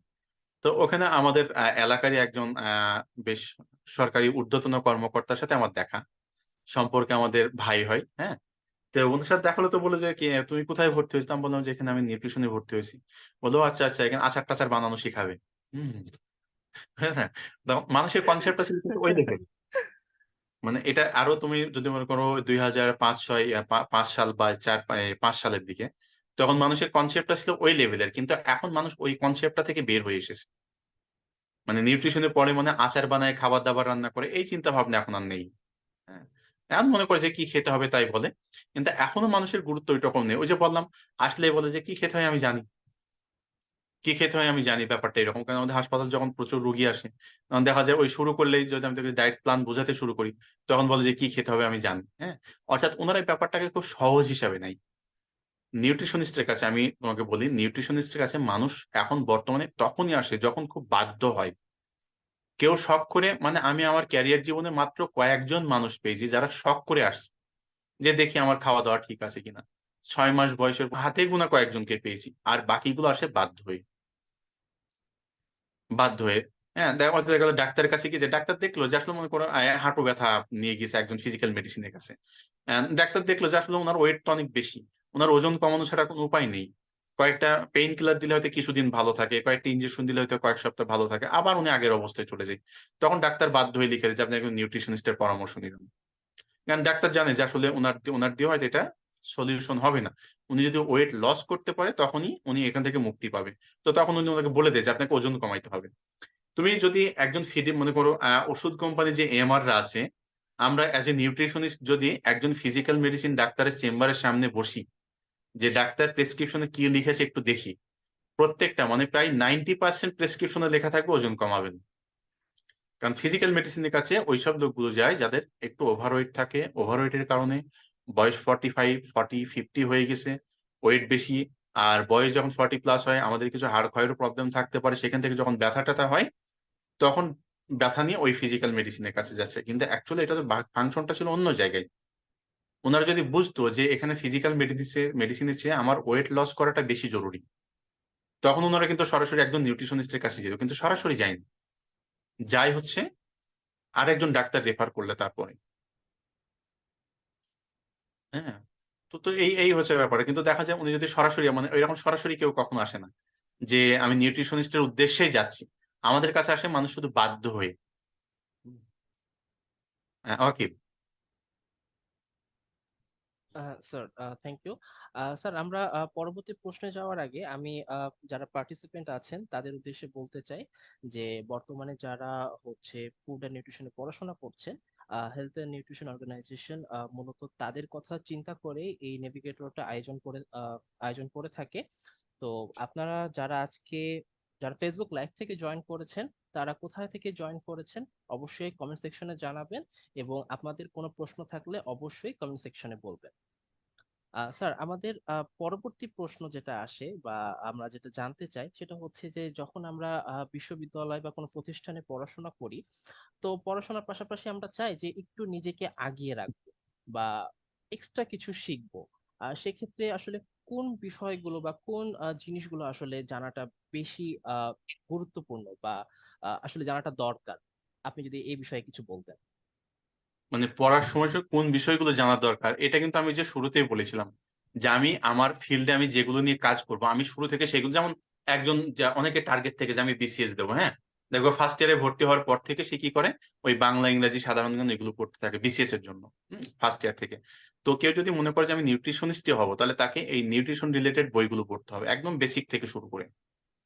হ্যাঁ, যেমন আমি তোমাকে বলি যে এখন যদি নিউট্রিশন যারা গ্রাজুয়েশন বা পোস্ট গ্রাজুয়েশন কমপ্লিট করেছে, হ্যাঁ, তাকে যদি তুমি জিজ্ঞাসা করো যে 1 কেজি, সরি, মনে করো তুমি যদি বলো যে 50 গ্রাম মাংসে কত ক্যালোরি পাওয়া যায়, দেখো একদম 95% ভুল উত্তর দেবে। হুম, 50 গ্রাম মাংসে কত ক্যালোরি পাওয়া যায়, বা তুমি যদি বলো 15 গ্রাম ভাতে কত ক্যালোরি পাওয়া যায়, সবাই উত্তর দেবে 60 ক্যালোরি। কারণ হুম, ওনারা মনে করে যে 1 গ্রাম ভাত মানে 1 গ্রাম কার্বোহাইড্রেট, ব্যাপারটা তো এরকম না। হুম, হুম, হুম, এই যে বললাম 50 গ্রাম, যদি বলি 50 গ্রাম মুরগির মাংসে কত ক্যালোরি, এখানে হয়তো বলে দেবে 200 ক্যালোরি। কারণ 50 গ্রাম মাংস মানে তো 50 গ্রাম প্রোটিন না, জি স্যার। তাই না? এই ব্যাপারগুলো কিন্তু অনেকে জানে না। তাহলে আমাকে বেসিক বিষয়গুলো আগে জানতে হবে। যে আমরা বলি খাবারের উপাদান 6টি, আসলে খাবারের উপাদান তো হাজার হাজার আছে। কিন্তু আমাকে ডায়েট প্ল্যানটা এমন ভাবে সাজাতে হবে যেখানে এই 6টি উপাদান থাকতেই হবে। Protein, fat, carbohydrate, vitamin, minerals, পানি, এগুলো থাকতে হবে। অর্থাৎ আমরা সবচেয়ে বেশি হিসাব নিকাশ যেখানে করি, সেখানে হচ্ছে প্রোটিন, ফ্যাট আর কার্বোহাইড্রেট। তাহলে এটা তো মানুষের আসলে বডি ওয়েটের উপর ডিপেন্ড করে। আমরা বলি একজন মানুষের বডি ওয়েটের অনুযায়ী পার কেজি বডি ওয়েটে হয়তো 1 গ্রাম প্রোটিন দরকার হয়। তো এখন আমি যখন একটা ডায়েট প্ল্যান করবো, আমি মনে করি আমি তোমার জন্য ডায়েট প্ল্যান করবো, তোমার ওজন 60 কেজি, তাহলে তোমাকে তোমার ডায়েটে আমাকে ডেলি 60 গ্রাম প্রোটিন রাখতে হবে। তো এই জি ষাট স্যার। গ্রাম প্রোটিন রাখার জন্য আমাকে আসলে কতটুকু মাছ, মাংস, ডাল এগুলো দিতে হবে, এই বিষয়গুলো কিন্তু আমাকে আগে জানতে হবে। আমি 100 গ্রাম মাংস দিলাম মানে 100 গ্রাম প্রোটিন গেল, ব্যাপারটা কিন্তু এমন না। আমরা জানি যে এভারেজ আমি যদি বলি যে 100 গ্রাম মাছ বা মাংস হয়তো 22 গ্রাম প্রোটিন থাকে। এটা আসলে মাছ বা মাংসের বিভিন্ন পোর্শনের উপর ডিপেন্ড করে। যেমন পেটির পার্টে এতটা প্রোটিন থাকে না, আবার লেজের পার্টে প্রোটিনটা বেশি থাকে। মাংসের ক্ষেত্রে যদি বলি কোনো যেসব পার্সেন্টেজ, যেসব পার্টে ফ্যাট বেশি থাকে, এগুলোতে প্রোটিন কম থাকে। তো এভারেজে 22% বা 23% প্রোটিন থাকতে পারে। তাহলে আমাকে হিসাবটা এখান থেকে আগে শিখতে হবে। আমাকে প্রত্যেক গ্রাম খাবারের ক্যালোরি হিসাব শিখতে হবে। 1 গ্রাম মাংসে কতটুকু প্রোটিন আছে সেটা শিখতে হবে, সবকিছু 1 গ্রাম দিয়ে শিখতে হবে। 1 গ্রাম ভাতে কতটুকু কার্বোহাইড্রেট আছে বা তার ক্যালোরি কত সেটা আমাকে শিখতে হবে। আমরা বলি একটা হয়তো ডায়েট চার্টে লিখে দিল যে 2টা আটা রুটি খাবেন। বেশিরভাগ আমরা অনলাইনে কিছু ডায়েট চার্ট বেশি বারে দেখি, বলে 2টা আটা রুটি খাবেন সার্ভিং সাইজের। আচ্ছা, হুম, এখন হুম, আমি কাউকে বললাম যে আপনি 2টা আটা রুটি খাবেন, আর উনি কি করলো, বাড়ি থেকে ½ কেজি আটা দিয়ে 2টা রুটি বানাই রেখে দিল। হুম, এটা তো হবে না। জি স্যার। হ্যাঁ, তাহলে রুটির ওজন আমরা বলি নর্মালি বলি 30 গ্রাম, 30 গ্রাম হতে হবে এটা কোনো কথা না। আমি 35 গ্রাম, 37 গ্রাম, 45 গ্রামও করতে পারি। আমি যদি পার গ্রাম রুটির ক্যালোরি জানি, আমি ছোট বড় বিভিন্ন সাইজের রুটি সাইজ আমি আমার পেশেন্টকে দিতে পারি, বা যে যাকে ডায়েট প্ল্যান দিচ্ছে তাকে দিতে পারি। অর্থাৎ আমাকে প্রত্যেক গ্রাম খাবারের ক্যালোরিটা জানতে হবে। এটা যদি জানি তাহলে আমার জন্য ব্যাপারটা খুব ইজি হয়ে যাবে। আর কথা বলা শিখতে হবে। মানে আমাদের কাজই হচ্ছে কথা বলা। হ্যাঁ, হ্যাঁ, জি স্যার। কথা বলা শিখতে হবে, মানুষকে বোঝানোর ক্ষমতা একটু অর্জন করতে হবে, মানুষের মানে কি বলে, তার মন বুঝতে হবে যে আসলে সে কি শুনতে চাচ্ছে। আমি দেখো যদি ডায়েট প্ল্যান, জানি প্রশ্নটা হয়তো পরে আসবে, তারপর আমি একটু বলে রাখি যে আমি যদি ডায়েট প্ল্যান তৈরি করি বা ডায়েট চার্ট তৈরি করি, এখন দেখালে একজন মানুষ আসছে, সে নাইট শিফটে জব করে। এখন আমি তাকে সারাদিনে খাবারগুলো, দিনের খাবারগুলো দিয়ে দিলাম। সেটা আমার জন্য তো সে তার প্রফেশন চেঞ্জ করতে পারবে না। জি স্যার। মানে আমার পক্ষ থেকে কিছু চেঞ্জ থাকবে, তার পক্ষ থেকে কিছু চেঞ্জ থাকতে হবে, দুইটা কম্বিনেশন করে তার জন্য ডায়েট প্ল্যান করতে হবে যেন তার জন্য ইজি হয়। দেখা গেল একজন মানুষের অফিস হচ্ছে হয়তো সকাল ভোর 6টায় বের হতে হয় তাকে, ভোর 6টায় বের হতে হয়, তাহলে আমাকে তার ডায়েট প্ল্যানটা তার অনুযায়ী সাজাইতে হবে। আমি আমার মতো সাজিয়ে দিলাম, ব্যাপারটা এরকম না। তাহলে প্রথম যেটা করতে হবে, আগে তার কথা শুনতে হবে। তারপরে তার যে খারাপ বিষয়গুলো আছে তাকে বুঝাইতে হবে। তার যদি কোনো খারাপ লাইফস্টাইলের কোনো খারাপ পার্ট থাকে, লাইফস্টাইল বলতে আমাদের খাওয়া, ঘুম, খাবারের পরিমাণ, খাবার বাছাই, এই বিষয়গুলো যদি থাকে, তখন সেই বিষয়গুলো তাকে একটু বুঝিয়ে যতটুকু পারা যায় তাকে ওই জায়গা থেকে কিছুটা সরিয়ে আনতে হবে। পুরোটা সরাতে গেলে হবে না। কারণ সে 6 মাস বয়সের পর থেকে যে অভ্যাসে অভ্যস্ত, আমি হঠাৎ করে তাকে একদিনে অভ্যাসটা চেঞ্জ করাতে পারব না। মনে করে কেউ হয়তো বলল যে আমি ওয়েট লস করতে চাই। আমি বললাম ডেইলি ১ ঘন্টা করে হাঁটবেন। এটা তার পক্ষে ১ম দিন থেকে কোনোভাবে সম্ভব না। তাহলে তাকে তুমি ব্যাপারগুলো সহজ করে দাও। ডায়েট চার্ট যেন কখনো কঠিন না হয়। বেশিরভাগটাই ওই পেশেন্টের ফেভারে থাকতে হবে। তাকে তুমি ১০ মিনিট দিয়ে হাঁটা শুরু করাও। যে ঠিক আছে, আপনি ১ম ১ সপ্তাহ ১০ মিনিট করে হাঁটবেন। পরের সপ্তাহে আপনি এটা ১৫ মিনিট করবেন। পরের সপ্তাহে এটা ২০ মিনিট করবেন। এরকম ধীরে, ধীরে লাইফস্টাইল ধীরে, ধীরে চেঞ্জ হবে। হঠাৎ করে চেঞ্জ হবে না কখনো। ঠিক আছে? এই। তো যেটা বলছিলাম যে যদি কেউ যে পড়াকালীন সময় যদি কেউ মনে করে যে আমি এখানে ক্যারিয়ারটা বিল্ড আপ করবো, তাহলে তাকে এই বিষয়গুলো আগে করে ভালো করে জানতে হবে যে আসলে কোন খাবারে কি গুণাগুণ আছে। এখন অনলাইন ঘাটলে অনেক কিছু পাওয়া যায় এইখানে, যেমন তুমি দেখো মোরিঙ্গা পাউডার কি একটা হাইপ শুরু হয়েছে। হ্যাঁ, এখন আমি যদি ডায়েটিশিয়ান জি বলি যে স্যার। আপনি যদি মোরিঙ্গা পাউডার খান, তাহলে এই ব্যাপারটা আসলে কেউ করাবে? মোরিঙ্গা পাউডার অতিরিক্ত খেলে শরীরে মারাত্মক ক্ষতি হতে পারে। জি স্যার। এটা কি জন্য খায় তুমি যদি জিজ্ঞাসা করো যে মোরিঙ্গা পাউডার কেন খাবে, বলে ক্যালসিয়াম, অনেক ক্যালসিয়াম আছে। আরে ভাই, আমার তো এত ক্যালসিয়াম দরকার নেই, আমার তো ডেলি ক্যালসিয়ামের চাহিদা অন্যান্য খাবার থেকে পূরণ হচ্ছে। আমার শরীরে যদি ক্যালসিয়াম বেশি হয় তাহলে কি প্রবলেম হতে, সেইটা আমাকে জানতে হবে। মানে এইসব কি বলে, ভাইরালের এগেনস্টে সঠিক তথ্য আমাকে জানতে হবে। আমি একজন ডায়েটিশিয়ান যদি ওই অনলাইন সেলারের সাথে আমি যদি বলি মোরিঙ্গা পাউডার পাউডার খান, বেশি বেশি খান, হ্যাঁ আমি খেতে বলবো, কিন্তু এটা তাকে বুঝিয়ে পরিমাণ মতো। একজন মানুষ যদি অতিরিক্ত পরিমাণে মোরিঙ্গা পাউডার খায় তাহলে তার হাইপার ক্যালসিমিয়ার প্রবলেম হতে পারে, অর্থাৎ শরীরে ক্যালসিয়ামের পরিমাণ বেড়ে যায়। ক্যালসিয়ামের পরিমাণ বেড়ে গেলে কি কি প্রবলেম হয় আমি তোমাকে বলি, দেখো। হার্ট ফাংশন, মানে হার্ট তার সঠিক কাজটা ঠিক মতো করতে পারে না, এটা একটা প্রবলেম। দ্বিতীয় হচ্ছে যে আমাদের শরীরে অন্যান্য যে মিনারেলস গুলো আছে, যেমন জিঙ্ক আছে, ম্যাগনেসিয়াম আছে, এগুলো শরীর কাজে লাগাতে পারে না অতিরিক্ত ক্যালসিয়ামের উপস্থিতিতে। তাহলে তখন দেখা যায় এইগুলোর ডেফিসিয়েন্সি তৈরি হয়ে যায়, অর্থাৎ একটা সমস্যা ঠিক করতে গিয়ে আরেকটা সমস্যা ঠিক প্রবলেম হয়ে যায়। আমি ক্যালসিয়াম কেন খাবো, আমি আগে দেখি আমার ক্যালসিয়াম ডেফিসিয়েন্সি আছে কিনা। এখন তো খুব সহজে ক্যালসিয়াম টেস্ট করানো যায়। আমার শরীরে যদি ক্যালসিয়াম ডেফিসিয়েন্সি থাকে আমি খাবো, হ্যাঁ, এবং সেটা আমি ন্যাচারাল সোর্স থেকে, তখন মোরিঙ্গা পাউডার খাবো বা মোরিঙ্গা পাতা খাবো। আবার এখন দেখো মোরিঙ্গা পাউডার যেটা বিক্রি হয় সবুজ রঙের, তো এটা অ্যাকচুয়ালি যে সজনার পাতা তুমি বুঝবা কিভাবে? তাহলে এটা শুকিয়ে গুঁড়ো করে তোমার দিকে পাঠানো হচ্ছে, তাহলে তুমি যেটা করতে পারো বাজার থেকে মাঝে মাঝে সজনের শাক কিনে খেতে পারো, এবং জি এটা স্যার। বেশি ভালো। অর্থাৎ আমাকে এই বেসিক বিষয়গুলো একটু জানতে হবে। হ্যাঁ, এই এখন কি বলে হানি নাটস বিক্রি হচ্ছে দিদারসে, আচ্ছা এটার কি হেলথ বেনিফিট আছে? এখন এই ব্যাপারটা আমাকে জানতে হবে যে একজন ডায়েটিশিয়ানের জানতে হবে যে আসলে হানি নাটস খাওয়া উচিত কিনা, বা উচিত হলে কারা খাবে। একজন, এখন ওরা দিতে আসছে বলে হানি নাটস খেলে শরীর শক্তিশালী হবে।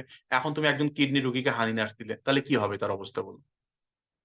মানুষ তো অনেকে খাচ্ছে, অনেক কিডনি রোগীও কিনে খাচ্ছে, এতে ব্যাপারটা আরো হিতে বিপরীত হয়ে যাচ্ছে। জি স্যার, তাহলে এখানে বিষয়টা আরো তোমাকে ভয়াবহ ক্যারিয়ার দিকে বিল্ড চলে আপ যাচ্ছে। করতে হলে তোমাকে ছোট ছোট বিষয়গুলো জানতে হবে, অনেক বড় কিছু জানার দরকার নেই। একজন পিএইচডি হোল্ডার যেটা জানে সেটা আমার জানার দরকার নেই। আমি জানবো প্রাইমারি লেভেলের লোকগুলো যেটা জানে না তাদের জানানো যে তথ্য সেটা। জি স্যার। ওকে। স্যার, পার্টিসিপেন্টদের উদ্দেশ্যে বলতে চাই যে আজকে আমাদের সঙ্গে যুক্ত হয়েছেন চিটাগং ডায়াবেটিক জেনারেল হসপিটালের সিনিয়র নিউট্রিশনিস্ট ইকবাল হোসেন। আপনাদের কোনো প্রশ্ন থাকলে আপনারা যারা ফেসবুক লাইভ থেকে জয়েন করেছেন অবশ্যই কমেন্ট সেকশনে বলবেন। এবং স্যার, এত স্যার আমাকে কি শোনা যাচ্ছে?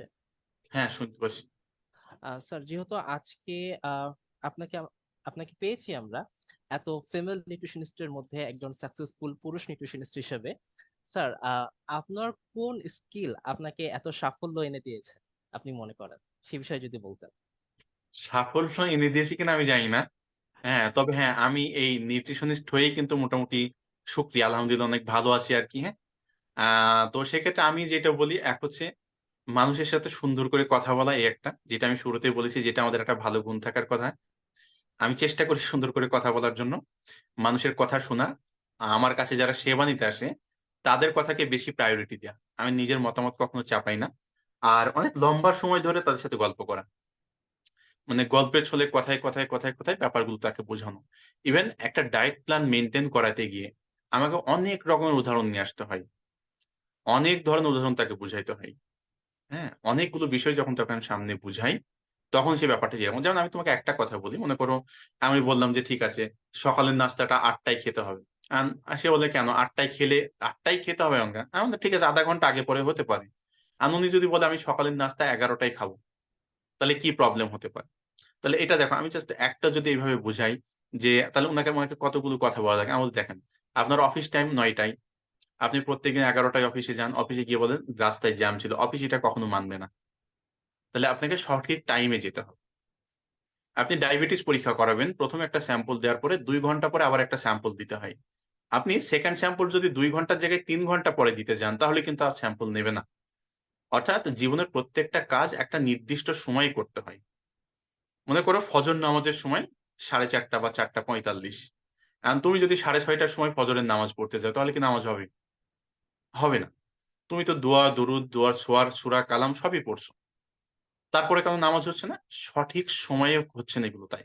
অর্থাৎ শুধু এইগুলোর ক্ষেত্রে সঠিক সময় জ্ঞান রাখলে হবে না, জীবনের প্রত্যেকটা ক্ষেত্রে আমাদের সঠিক সময় জ্ঞান রাখতে হবে। আমাদের শরীর হচ্ছে একটা বায়োলজিক্যাল ক্লক, এখানে একটা নির্দিষ্ট সময় পর পর চেঞ্জ আসে। তুমি যদি বলো যে আমি রাতে ঘুমাবো না, দিনে ঘুমাবো, আমার কাছে অনেক ফ্রিল্যান্সার আসে যারা দেখা যায় রিসেন্ট কিছু অসুখ বিসুখে ভুগছে। ওই হিস্ট্রি নিলে দেখা যায় ফ্রিল্যান্সার রাত জেগে থাকে, হ্যাঁ, এখানে কিছু কিছু শারীরিক প্রবলেম হয়ে যাচ্ছে, বলে আমি তো দিনে ঘুমাই। তখন আমাকে বলা লাগে যে আল্লাহ তাআলা পবিত্র কোরআনেই বলে দিয়েছে যে আমি রাতকে সৃষ্টি করেছি ঘুমানোর জন্য, জেগে থাকার জন্য না। তাহলে এরকম অনেক কিছু, মানে এই ব্যাপারগুলো মানুষকে বোঝানোর জন্য অনেক জ্ঞান তোমাকে রাখতে হবে। এই ব্যাপারগুলো তাকে, মানে একটা যুক্তির এগেনস্টে তোমাকে 5টা উদাহরণ দিয়ে বুঝাইতে হবে যে আমি কেন এটা করবো বা তার জন্য কেন এটা করা উচিত, তবেই সে ডায়েট প্ল্যান মানবে। তুমি মানো বা আর না মানো, এখন কিন্তু অনলাইন সার্চ দিলে তুমি যদি বলো আমার ফ্যাটি লিভার হয়েছে, হাইট ওয়েট এত, অনেক অ্যাপস পাওয়া যায়, দিলে একটা ডায়েট প্ল্যান কিন্তু চলে আসছে। ডায়েট প্ল্যান তুমি পেয়ে যাচ্ছ, কিন্তু যেটা পাচ্ছ না কাউন্সিলিং। তাহলে তোমাকে সবার আগে কাউন্সিলিংটা ভালো করে শিখতে হবে। হুম, স্যার বাকি আমরা হচ্ছে একদম প্রোগ্রামের শেষ দিকে চলে আসছি। আমরা হয়তো বা অল্প কিছুক্ষণের মধ্যে প্রোগ্রামটা শেষ করে দেবো স্যার। তো স্যার প্রোগ্রামটা শেষ করার আগে আপনার কাছ থেকে একটু জানতে চাইবো যে বাংলাদেশের পরিপ্রেক্ষিতে এই সেক্টরটা সেভাবে এখনো পরিচিতি পাচ্ছে না। এখনো একজন ডক্টরের চেম্বারে যেভাবে রুগী দেখা যায়, একজন পুষ্টিবিদের চেম্বারে কিন্তু সেরকমটা থাকে না। এর জন্য কোন বিষয়টিকে আপনি দায়ী করবেন? তাই বলতে আমি শুরু থেকে যেটা বলে আসছি, আমাদের দেশের মানুষের নিউট্রিশন জ্ঞানটা অনেক কম। এটা একটা প্রজন্ম আসছে, মনে করো তোমরা বা তোমাদের সমসাময়িক যারা আছে বা তোমাদের বাচ্চা কাচ্চা যারা থাকে, এদের নিউট্রিশনাল জ্ঞান অনেক বেশি থাকবে। সেই সময় হয়তো বাংলাদেশের নিউট্রিশনের ডিমান্ডটা একটু বেশি হবে, এই একটা কারণ। আরেকটা কারণ হচ্ছে, আমি যদি বলি, আমি বললাম যে এখন চিটাগাং এই প্রভাবটা একটু চালু হয়েছে। আমাদের দেশের ডাক্তাররা চাইলে এই সেক্টরটা বেশি উন্নত করে দিতে পারে। আমরা সবসময় বলি যে আমরা ডাক্তারদের সহযোগী হিসেবে কাজ করতে চাই। তো সেক্ষেত্রে একজন ডাক্তার যদি মনে করে যে না, আমি শুরুতে বললাম জীবনের এমন কোনো রোগ নেই তার সাথে খাওয়া দাওয়ার কোনো সম্পর্ক নেই। তো একজন ডাক্তার যদি মনে করে যে না, এই সেক্টরটাকে আরো ভালো করে ডেভেলপ করা যায় বা আরো উঠিয়ে নিয়ে আসা যায়, চাইলে ডাক্তাররা পারেন। হয়তো ওনারা সেটা করতে চান না বা করেন না, আবার অনেকে করেন। এখন আমি অনেক অনেক ডাক্তার পাই তাদের প্রেসক্রিপশনে সরাসরি লিখে দেয় যে ডায়েটিশিয়ানের পরামর্শ নিবেন। ইভেন অনেকে নাম ধরেও রেফার করে দেয় যে অমুক ডায়েটিশিয়ানের কাছে যাবেন। হ্যাঁ, তো বেশিরভাগই বলে যে ডায়েটিশিয়ানের পরামর্শ নিবেন বা নিউট্রিশনিস্টের পরামর্শ নিবেন। হ্যাঁ, তো সেক্ষেত্রে দেখা যায় চিটাঙে এরকম অনেক অনেক ডাক্তার এখন আছে যারা হয়তো আমাদের হেল্প করছে, এই জন্য কিন্তু আমাদের রোগীগুলো বেশি হচ্ছে। এই জন্য এখন রোগীগুলো বেশি হচ্ছে। তবে ডাক্তারদের মতো লাইন ধরার যে ব্যাপারগুলো, ব্যাপারটা এরকম, কারণটা একটা, একটা হচ্ছে মনে করো তোমার ফ্যাটি লিভার বা ধরে নিলাম তোমার ডায়াবেটিস। তুমি যদি একবেলা একবেলা মনে করে 250 গ্রাম বা হাফ কেজি মিষ্টি খেয়ে নিলে, তোমার বিশেষ কোনো প্রবলেম হবে না। একটু সুগার লেভেল বাড়বে, একটু মাথা ঝিমঝিম করবে, শরীরে একটু ম্যাজম্যাজ করবে, একটু জি হাঁটাহাঁটি স্যার। দৌড়াদৌড়ি করলে 2 দিন পরে ঠিক হয়ে যাবে। মনে করো তোমার দাঁত ব্যথা হয়েছে, তুমি 1 সেকেন্ডও বাসায় থাকতে পারবে না। তোমাকে আগে খুঁজতে হবে কোন ডেন্টিস্ট এখন খোলা আছে, কোন ডেন্টিস্টের চেম্বার এখন খোলা আছে। অর্থাৎ এই ডায়েটের সাথে সম্পর্কিত যে বিষয়গুলো, এগুলো তোমাকে কখনো ক্রনিক প্যানিক সৃষ্টি করে না বা কোনো রকম পেইন দেয় না। এগুলো পেইন দেয় অনেক পরে, ধীরে ধীরে। কিন্তু ডাক্তারদের যে বিষয়গুলো, এগুলো পেইন দেয় খুব দ্রুত। যে তোমার পেট ব্যথা করছে, এখনই ডাক্তার কাছে যেতে হবে, এখনই যেতে হবে। অর্থাৎ মানুষ ডাক্তারের যে বেশি ইস্যু ইস্যু, এগুলো নিয়ে কখনো কি বলে সময় ক্ষেপণ করে না, প্রয়োজন হলে দৌড় দিচ্ছে, প্রয়োজন হলে দৌড় দিচ্ছে। আমি যদি কোভিড কালীন সময়ের কথা বলি, কোভিড কালীন সময় প্রায় 1-1.5 মাস, মানে চেম্বারে একটা, মানে চেম্বার তো বন্ধই ছিল। তারপর যখন শুরু করলাম, তাও প্রায় 2 মাস বা 1.5 মাস কোনো রোগী ছিল না, কারণ মানুষের কাছে এটা অতটা জরুরি মনে হয়নি। কিন্তু ডাক্তারের চেম্বারে রোগী ছিল। ডাক্তাররা সামাজিক দূরত্ব যে মেনটেন করা, সেই অনুযায়ী অ্যাটেন্ডেন্স দিয়ে মেনটেন করে নিজেদের মধ্যে সামাজিক দূরত্ব বজায় রেখে রোগী দেখেছে। কিন্তু আমাদের চেম্বারে তেমন কোনো রোগী ছিল না বললেই চলে, যেগুলো ছিল অনলাইন অ্যাপয়েন্টমেন্ট। কারণ এটা আসলে ওই নিউট্রিশনের কাছে যেতেও যে সমস্যাটা নেই, এই সমস্যাটা আমাকে পেইন দেয় না। এই জন্য দেখা যায় রোগীরা এভাবে সচেতন হয় না। ওই যে শুরুতে যে ওটা বললাম, আসে রোগীরা বাধ্য হয়ে। হ্যাঁ, এখন ওই যে ডাক্তারের কাছে যে গেল, মনে করো যে হয়তো অন্য অ্যাসিডিটির প্রবলেম নিয়ে গেল, আমি ধরে নিলাম যে অ্যাসিডিটির প্রবলেম নিয়ে গেল একজন গ্যাস্ট্রোলজির কাছে। তো গ্যাস্ট্রোলজিস্ট উনার এন্ডোস্কোপি করে দেখলো যে ভিতরে কিছু অ্যাসিডিটি বা কিছু প্রবলেম আছে, আলসার থাকতে পারে। হ্যাঁ, তো ওই আলসার যদি থাকে, এই ব্যাপারটার ক্ষেত্রে ডায়েটের খুব ভালো একটা সম্পর্ক আছে। তো সেক্ষেত্রে গ্যাস্ট্রোলজিস্টের অত সময় থাকে না যে তুমি কি খাবে, কিভাবে খাবে। আমরা তো রান্নাটাও কিভাবে করে সেটা বলে দিই।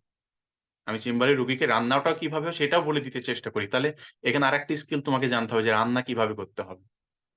হ্যাঁ, মানে সবসময় যে এই ব্যাপারগুলো তুমি বলে দিলে যে এই খেতে হবে, ওই খেতে হবে। কিন্তু ওই খাবারটা কিভাবে রান্না করতে হবে এটাও তোমাকে জানতে হবে। এটা খুব ভালো একটা ব্যাপার। তো যেটা বলছিলাম, এখন তুমি ওই আলসারের রোগীকে তুমি যখন পরামর্শ দেবে, তখন ডাক্তার তো বলবে, শুধু বলবে যে এই ঝোল খাবেন না, মসলা খাবেন না, খাবেন না, কমাবেন। রান্নায় মসলা কমাবেন, তেল কমাবেন, হ্যাঁ? মাছ মাংস কম খাবেন, সবকিছু কম, কম। কিন্তু আমাদের কাছে যখন আসে তখন আমরা স্পেসিফিক করে বলে দিতে পারি যে আপনি এটা এখন আপাতত ৩ মাস একেবারেই খাবেন না। এটা এই প্রসেসে খাবেন, এটা এই পদ্ধতিতে খাবেন। তাহলে দেখবেন যে আপনি দ্রুত আরোগ্য লাভ করছেন। নাহলে আপনি যদি এর সাথে ডায়েট মেইনটেইনটা না করেন, সেক্ষেত্রে দেখা যাবে এখান থেকে আরোগ্য লাভ করতে অনেক সময়ের ব্যাপার থাকে। বা বছরের পর বছর রোগটা পুষেই থাকবে। কিন্তু সেক্ষেত্রে যদি একজন ডায়েটিশিয়ানের পরামর্শ নেয়, তাহলে সেক্ষেত্রে দেখা যাবে সে এখান থেকে দ্রুত আরোগ্য লাভ করছে। আমি তোমাকে জাস্ট একটা উদাহরণ দিই। আমার কাছে এই ৬ মাস আগে একজন পেশেন্ট আসছিল পেকুয়া থেকে, কক্সবাজারের ঐদিকে। পেকুয়া থেকে উনার ফ্যাটি লিভার ছিল। উনাকে পেকুয়ার ওখানে ওখানে উপজেলার যে হসপিটালটা আছে, ওখানকার একজন ডাক্তার পাঠাচ্ছিলেন, ডাক্তার মোজাম্মেল হক। আমি নিজেও খুব সারপ্রাইজড হয়েছিলাম যে আসলে কক্সবাজারের ডাক্তারও আমাকে চেনে। এটা আমি খুব সারপ্রাইজ হয়েছিলাম যে ওখান থেকে আমার নাম করে প্রেসক্রিপশনে পাঠায় দিয়েছে যে পুষ্টিবিদ ইকবাল হোসেনের কাছে ফ্যাটি লিভার প্রবলেম উনার, গ্রেড 2 ফ্যাটি লিভার। উনি বিদেশে থাকেন। আচ্ছা, তো উনার যখন আসলেন উনি দেশে থাকবেন আর ১.৫ মাস। উনাকে আমি ১.৫ মাসে ২ টা ফলো আপ করাম। উনার মেইন প্রবলেম যেটা ছিল, যাই খেত তাতেই অ্যাসিডিটি হতো। প্রচন্ড বুক জ্বালা পোড়া হতো। অ্যাসিডিটির ওষুধ খেলে একটু ভালো থাকতো, কিন্তু উনি কমফোর্ট ফিল করতেন না। তো যখন আমার কাছে আসলো, উনাকে আমি ডায়েট প্ল্যান দেওয়ার পরে আমি বলছিলাম ৫ দিন পরে আমাকে একটু হোয়াটসঅ্যাপে নক করে জানাবেন যে আপনি কেমন ফিল করছেন। উনি ৫ দিন পরে বলল যে আসলে স্যার আমার আর তেমন কোনো প্রবলেম নেই। আমি আগের চেয়ে অনেক বেটার ফিল করছি। তো উনি ওনার কাছে ২ টা সেশন নিয়ে উনি ওমান চলে যান। ওখান থেকে এখন আমার সাথে যোগাযোগ করেন। বলছেন যে আপনাকে ৬ মাস অন্তত আমার টাচে থাকতে হবে। আচ্ছা, এটা তো একটা ব্যাপার হলো। এখন মজার ইন্টারেস্টিং ব্যাপার যেটা হচ্ছে, ইদানিং উনার যে সিম্পটম গুলো ছিল, উনার ওয়াইফের সেম সিম্পটম। হ্যাঁ, এখন উনার ওয়াইফের এই আল্ট্রাসোনোগ্রাফি আর লিপিড প্রোফাইল করে দেখা গেল ট্রাইগ্লিসাইড প্রায় কত ৭০০ সামথিং, মানে অনেক বেশি। আর উনারও grade 1 fatty liver, symptom same. তো উনি ওমান থেকে এখন উনার ওয়াইফকে আমার কাছে পাঠাইছে যে তুমি স্যারের কাছে যাও, অন্য কোথাও গিয়ে লাভ নেই, ওখানে যাও, গিয়ে যেভাবে খাওয়া দাওয়া করতে বলে সেভাবে খাওয়া দাওয়া করো। তো উনাকে ডায়েট প্ল্যান দেওয়ার পরে আমি সবাইকে বলি যে ৫ দিন পরে আমাকে একটু ফিডব্যাক জানাতে। উনিও জানাইছে যে এখন অ্যাসিডিটি প্রবলেম আগের চেয়ে কিছুটা কমেছে। এখন উনি গত ২ দিন আগে যেটা জানালো, যে সকাল থেকে বিকাল পর্যন্ত ভালোই ছিলাম, বিকাল থেকে একটু খারাপ লাগছে। তা বললাম বিকালে কি খেয়েছেন? তা বলে দেখো এমন একটা খাবারের কথা বললো, লিখে জানালো যেটা উনার ডায়েট চার্টে আমি দিইনি। কিন্তু উনি এটাতে খেতে অভ্যস্ত ছিল, তো মনে করে সকাল থেকে দুপুর পর্যন্ত তো ভালোই আছে, তাহলে একটু খাই। এই যেই খেয়েছে ঝামেলাটা আবার শুরু হয়ে গেছে। হ্যাঁ, উনিও আস্তে আস্তে সুস্থ হবেন। আর সুস্থ হবেন। তো সেক্ষেত্রে দেখা যায় উনি হয়তো আরো ২ জনকে তখন আমার কাছে পাঠাবেন। অর্থাৎ তুমি যদি রোগীর কাছ থেকে পজিটিভ কোনো রিভিউ পাও, ওই রোগী তো বা ওই পেশেন্ট তোমাকে আরো মানুষকে তোমার কাছে রেফার করবে। তো মূলত যেটা বলছিলাম যে প্রথম লাস্ট প্রশ্ন যেটা ছিল, হুম? যে ডাক্তারদের চেম্বারে ভিড় থাকলে আমাদের কেন ভিড় থাকে না? এই ভিড়টা আস্তে আস্তে হবে। তুমি যেদিন ১ম আমার সাথে দেখা করতে আসছিলে, আমার চেম্বারে আসছিলে সম্ভবত। জি স্যার, জি স্যার। হ্যাঁ, কতক্ষণ বসেছিলে আমার এখানে দেখা করার জন্য? স্যার অলমোস্ট ২ ঘন্টার বেশি। ২ ঘন্টার বেশি। এই ২ জি ঘন্টায় কিন্তু স্যার, আমি খুব বেশি রোগী দেখি নাই। জি স্যার। সম্ভবত ৫ কি ৬ জনকে দেখেছি। জি সম্ভবত স্যার, ৫ জি স্যার। জনকে। এখন তুমি দেখেছো যে একজন রোগীকে বা একজন পেশেন্টকে কতটা সময় নিয়ে কথা বলতে হয়, জি স্যার। তাই না? এখন রোগীর সাথে তো আমরা ভিতরে বসে নাস্তা করি না। হ্যাঁ, ওদের সাথে কথা বলি। হ্যাঁ, ওদের এখানে জি প্রচুর স্যার, কথা বলতে হয়। হ্যাঁ? প্রচুর কথা বলতে হয়। তার আগেও তুমি আসার আগেও অনেকগুলো ছিল, সেগুলো শেষ করেছি। তারপরে তোমার সাথে আমি কথা বলেছি। জি এখন স্যার। তোমাকে তো আমি ১ মিনিট কথা বলে ছেড়ে দিতে পারি না। তুমি নতুন কিছু, তোমার সাথে আমার কথা বলতে হবে। কিন্তু তোমাকে আমি শেষে রাখার জন্য প্রায় ২ আগে তুমি ঘুরে, ঘুরে এদিক থেকে চা খেয়ে ২-৩ বার এসেছো। তারপরে জি দেখছো যে শেষ হয় নাই, ব্যাপারটা এরকম। হ্যাঁ? জি অর্থাৎ স্যার। আস্তে, আস্তে হবে। এখন দেখো আমার কাছে তুমি হয়তো ৫ জন বা ৭ জনকে পাচ্ছ। এমন হয়তো ডায়েটিশিয়ান আছে যার কাছে হয়তো ১ জন রোগী আছে। এই ১ জন থেকে পরে আস্তে, আস্তে ১০ জন ২০ জন হবে। কিন্তু আমাকে সেবাটা ওইভাবে দিতে হবে। আমি আমার চেম্বার শুরুর গল্পটা তোমাকে বলি। আমি ১ম যখন চেম্বার শুরু করি সপ্তাহে ১ দিন বৃহস্পতিবার শুধু। আমাদের কোনো হসপিটাল বা কোনো কোনো ভালো ডায়াগনস্টিক সেন্টার আমাদের চেম্বার দিতে চায় না। কারণটা একটা, আমরা কোনো টেস্ট লিখতে পারি না। কারণ এটা তো তাদের একটা এটা তাদের দোষ না। এটা তাদের একটা বিজনেস। আমি যত টেস্ট লিখবো তাদের হয়তো কিছু বেনিফিট হবে। নাহলে কেন খালি তোমাকে এরকম একটা বিভাগীয় শহরে তোমাকে একটা রুম ছেড়ে দেবে। যেখানে একটা রুমের ভাড়ায় আমাকে চেম্বার দিতে চায়নি বা দিইও নি। তো একজন ডাক্তার এন্ডোক্রাইনোলজিস্ট, ওই স্যারকে আমি বললাম যে, "স্যার কোন ব্যবস্থা করা যায়?" এখানে একটু আলাপ ছিল। তো বলল, "ঠিক আছে তাহলে তুমি আমার চেম্বারে বৃহস্পতিবার বসো।" উনি তো এন্ডোক্রাইনোলজিস্ট। বলে আমি পুরো সপ্তাহ কয়েকটা করে রুগী রেখে দেবো তোমার জন্য, তুমি বৃহস্পতিবার এসে দেখে যাও, যদি ভালো মনে হয় আমার কাছে তাহলে আমি দেখবো তোমার জন্য একটু ব্যবস্থা করবো। উনি চিটাগাং এর বিখ্যাত এন্ডোক্রাইনোলজিস্ট রফিক উদ্দিন স্যার, আমি নামটাও বলে দিচ্ছি।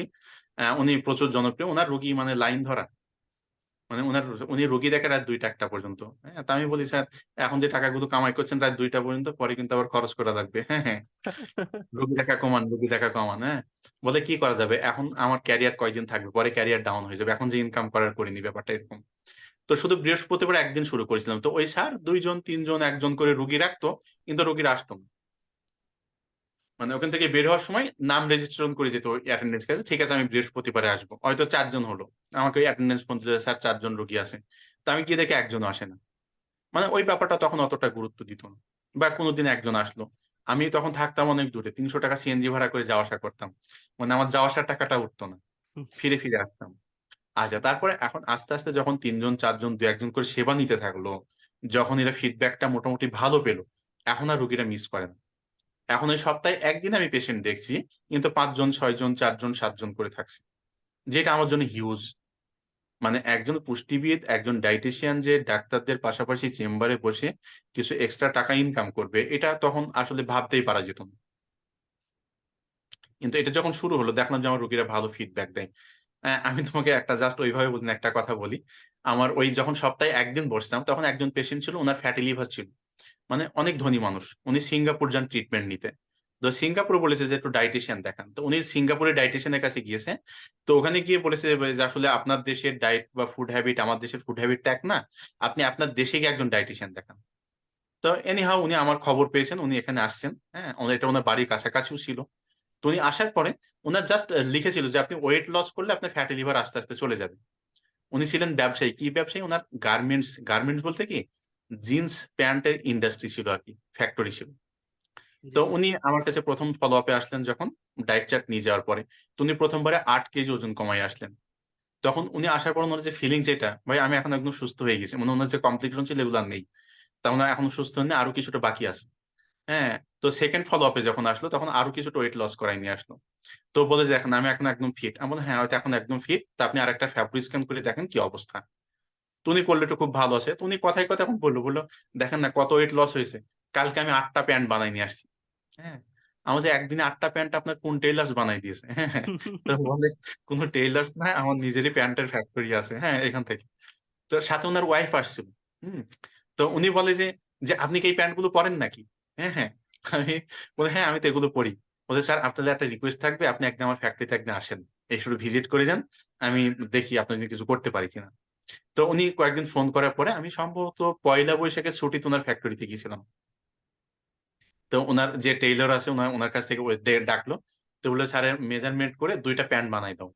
হ্যাঁ, 2টা না, একটা একটা প্যান্ট বানাই দাও। না, আচ্ছা ঠিক আছে। তো বললো একটা প্যান্ট যদি উনি ওকে বলে যে ঠিক আছে, তাহলে আমাদের এই ক্যাটাগরির যতগুলো কাপড় আছে সবগুলো থেকে একটা একটা করে বানাই দিব। হ্যাঁ, তো ওই প্রথমটা বানানোর পর উনি আমাকে প্রথমে একবারে 7টা প্যান্ট বানাই দিয়েছে। তার মানে ভাই এত লাগবে না। বলে স্যার একটা রিকোয়েস্ট থাকবে, যে আমি যতদিন আমার ফ্যাক্টরি আছে আপনি কোনো দ্বিধা করবেন না, আপনার মেজারমেন্ট এখানে থাকলো, ওই যে মাপ নিছিলেন নাম হচ্ছে মিন্টু, বলে আপনি শুধু মিন্টুকে ফোন করে বলবেন আপনার প্যান্ট শেষ। হ্যাঁ, ও প্যান্ট তৈরি করে আপনার বাসায় পৌঁছে, মানে সে এতটা প্লিজড, আমি এটা বোঝাতে চাচ্ছি আর কি, সে কতটা প্লিজড হয়েছে ব্যাপারটা। জি ইভেন সে স্যার। তার পরিচিত আরো অনেককে, তার যারা বায়াররা ঢাকায় থেকে যায়, হ্যাঁ তারা আমার কাছে পাঠাই দেয়, এরকম কোনো প্রবলেম যদি মনে করে যে কোনো এরকম দরকার আছে, বলে আপনি ওনার সাথে একবার একটু কথা বলে যান, তাহলে একটু ভালো লাগবে, আপনার সমস্যাগুলো কিছুটা কমবে। তো কিন্তু আমি তোমাকে বলি সেই থেকে কত সালের ঘটনা এটা, সম্ভবত 18 সালের দিকে। হ্যাঁ, সেই থেকে আমি এখনো প্যান্ট কিনে পরি না। হুম, ওই থেকে চলছে এখনো। তবে রিসেন্ট হচ্ছে উনি ওই ব্যবসা চেঞ্জ করেছে, প্যান্ট বাদ দিয়ে এখন অন্য সেক্টর চলে গেছে। কিন্তু উনি আমাকে যে পরিমাণ দিয়ে রেখেছে, এটা এখন আমার আরো 2 বছর চলে যাবে। তো এটা যেটা বলছিলেন, অর্থাৎ তোমার ভালো ফিডব্যাকটা তোমাকে মানুষের কাছ থেকে পেতে হবে, ব্যাপারটা এরকম। তাহলে দেখবে যে আসলে রোগীর লাইন তোমার চেম্বারও ধরে যাবে। হুম। তবে একজন ডাক্তারের সাথে কখনোই ডাইটিশিয়ানের কম্পেয়ার করা যাবে না, যে ডাক্তারের এত রোগী আমার কেন নেই। এটা কখনোই হবে না। এটা কখনোই হবে না, কারণ তুমি একটা বলি দেখো, দেখো আমার চেম্বারের সময়গুলো কিভাবে দিই, আমি নর্মালি একদিনে 7 জন করে রাখতে চেষ্টা করি। 7 জনের বেশি রাখা হয় না। আমি প্রতিজনের জন্য 30 মিনিট করে সময় বরাদ্দ রাখি। কোনো কারণে মনে করো আমি তোমাকে 8টায় সময় দিয়েছি, তোমাকে চেম্বারে ঢোকাইতে যদি 8:30 বেজে যায়, দেখা যায় রুগী চলে যাচ্ছে, বলে অপেক্ষা করা যাবে না। কিন্তু একজন ডাক্তারের চেম্বারে সে ঘন্টার পর ঘন্টা অপেক্ষা করছে। অর্থাৎ আমাদের এই মানসিকতাটা একটু চেঞ্জ হওয়ার দরকার, আশা আশা করে আস্তে আস্তে চেঞ্জ হয়ে যাবে। হ্যাঁ তো আকিল। জি স্যার, ইনশাল্লাহ স্যার, অনেক ভালো লাগলো স্যার আপনার স্যার, এবং স্যার আপনাকে অসংখ্য ধন্যবাদ যে এত দীর্ঘ সময় আপনি আমাদেরকে দিলেন। স্যার, প্রোগ্রামটা শেষ করার আগ দিয়ে আপনার কাছ থেকে কিছু টিপস এবং ট্রিক্স শিখতে চাইবো, বিশেষ করে যারা এই সেক্টরে আসতে চাচ্ছে এবং বর্তমানে পড়াশোনা করছে, তাদের ব্যাপারে যদি খুব সংক্ষিপ্ত কিছু বলে আজকের প্রোগ্রামটা আমরা স্যার শেষ করতে চাই। আচ্ছা, আমি 1 মিনিটে শেষ করে দিচ্ছি। যারা এই সেক্টরে আসতে চায়, যারা নিউট্রিশন নিয়ে পড়বে, তাদের কথা হচ্ছে বেশি বেশি বই পড়তে হবে। বিদেশি রাইটারের বই না পড়ে আমাদের দেশি রাইটার যেগুলো আছে বা ইন্ডিয়ান রাইটার যেগুলো আছে, এগুলো বইগুলো আমাদের জন্য বেশি কার্যকরী। এই বইগুলো পড়তে হবে। অযথা সময় নষ্ট করা যাবে না, কারণ একটা সময় আসবে যখন আমাকে কিছু করে খেতেই হবে। সেই প্রস্তুতিটা যদি আগে থেকে নেওয়া যায়, তাহলে এটা আমার জন্য বেশি ইজি হয়। যেমন আমরা বলি, আমরা নামাজ কালাম পড়ি কি জন্য? আমরা বিশ্বাস করি যে মৃত্যুর পরে আমাদের একটা জীবন আছে। সেই জীবনে আমরা হিসাব নিকাশ দেওয়ার জন্য বা ভালো কিছু পাওয়ার জন্য এখন নামাজ কালাম পড়ি। এখন আমি এক ওয়াক্ত নামাজ পড়লে একটা টাকাও পাই না, কিন্তু এটা আমার ভবিষ্যৎ, যে আমাদের মৃত্যু পরবর্তী জীবনের জন্য কাজে লাগবে। তা আমি পড়াশোনা শেষ করে আমাকে তো চাকরি করতেই হবে, এর বিকল্প কিছু করার তো আমার নেই। তাহলে এই প্রস্তুতিটা যদি আমি এখন থেকে নিতে থাকি, তাহলে প্রস্তুতি আরো বেশি ভালো হবে। আমি যদি নিউট্রিশন নিয়েই কাজ করতে চাই, তাহলে ওই রিলেটেড বইগুলো আমাকে বেশি বেশি পড়তে হবে। আর একটা কাজ করতে হবে, পড়াশোনা শেষ হলে কোন একটা ভালো হাসপাতালে বা কোন একজন দক্ষ ডায়েটিশিয়ানের সাথে একটু কাজ করার সুযোগ নিতে হবে। অর্থাৎ কোন একটা হাসপাতালে 1 মাস, 2 মাস, 3 মাস বা 6 মাসের একটা ইন্টার্নশিপ প্রোগ্রাম করতে পারলে সবচেয়ে বেশি ভালো হয়। বই পড়ে যেটুকু না শেখা যায়, সরাসরি কাজ থেকে তার চেয়ে কয়েকগুণ বেশি শেখা যায়। এইটুকু করলে আমার মনে হয় আস্তে আস্তে বাকিটা সে নিজে করে নিতে পারবে। জি স্যার, অনেক ধন্যবাদ।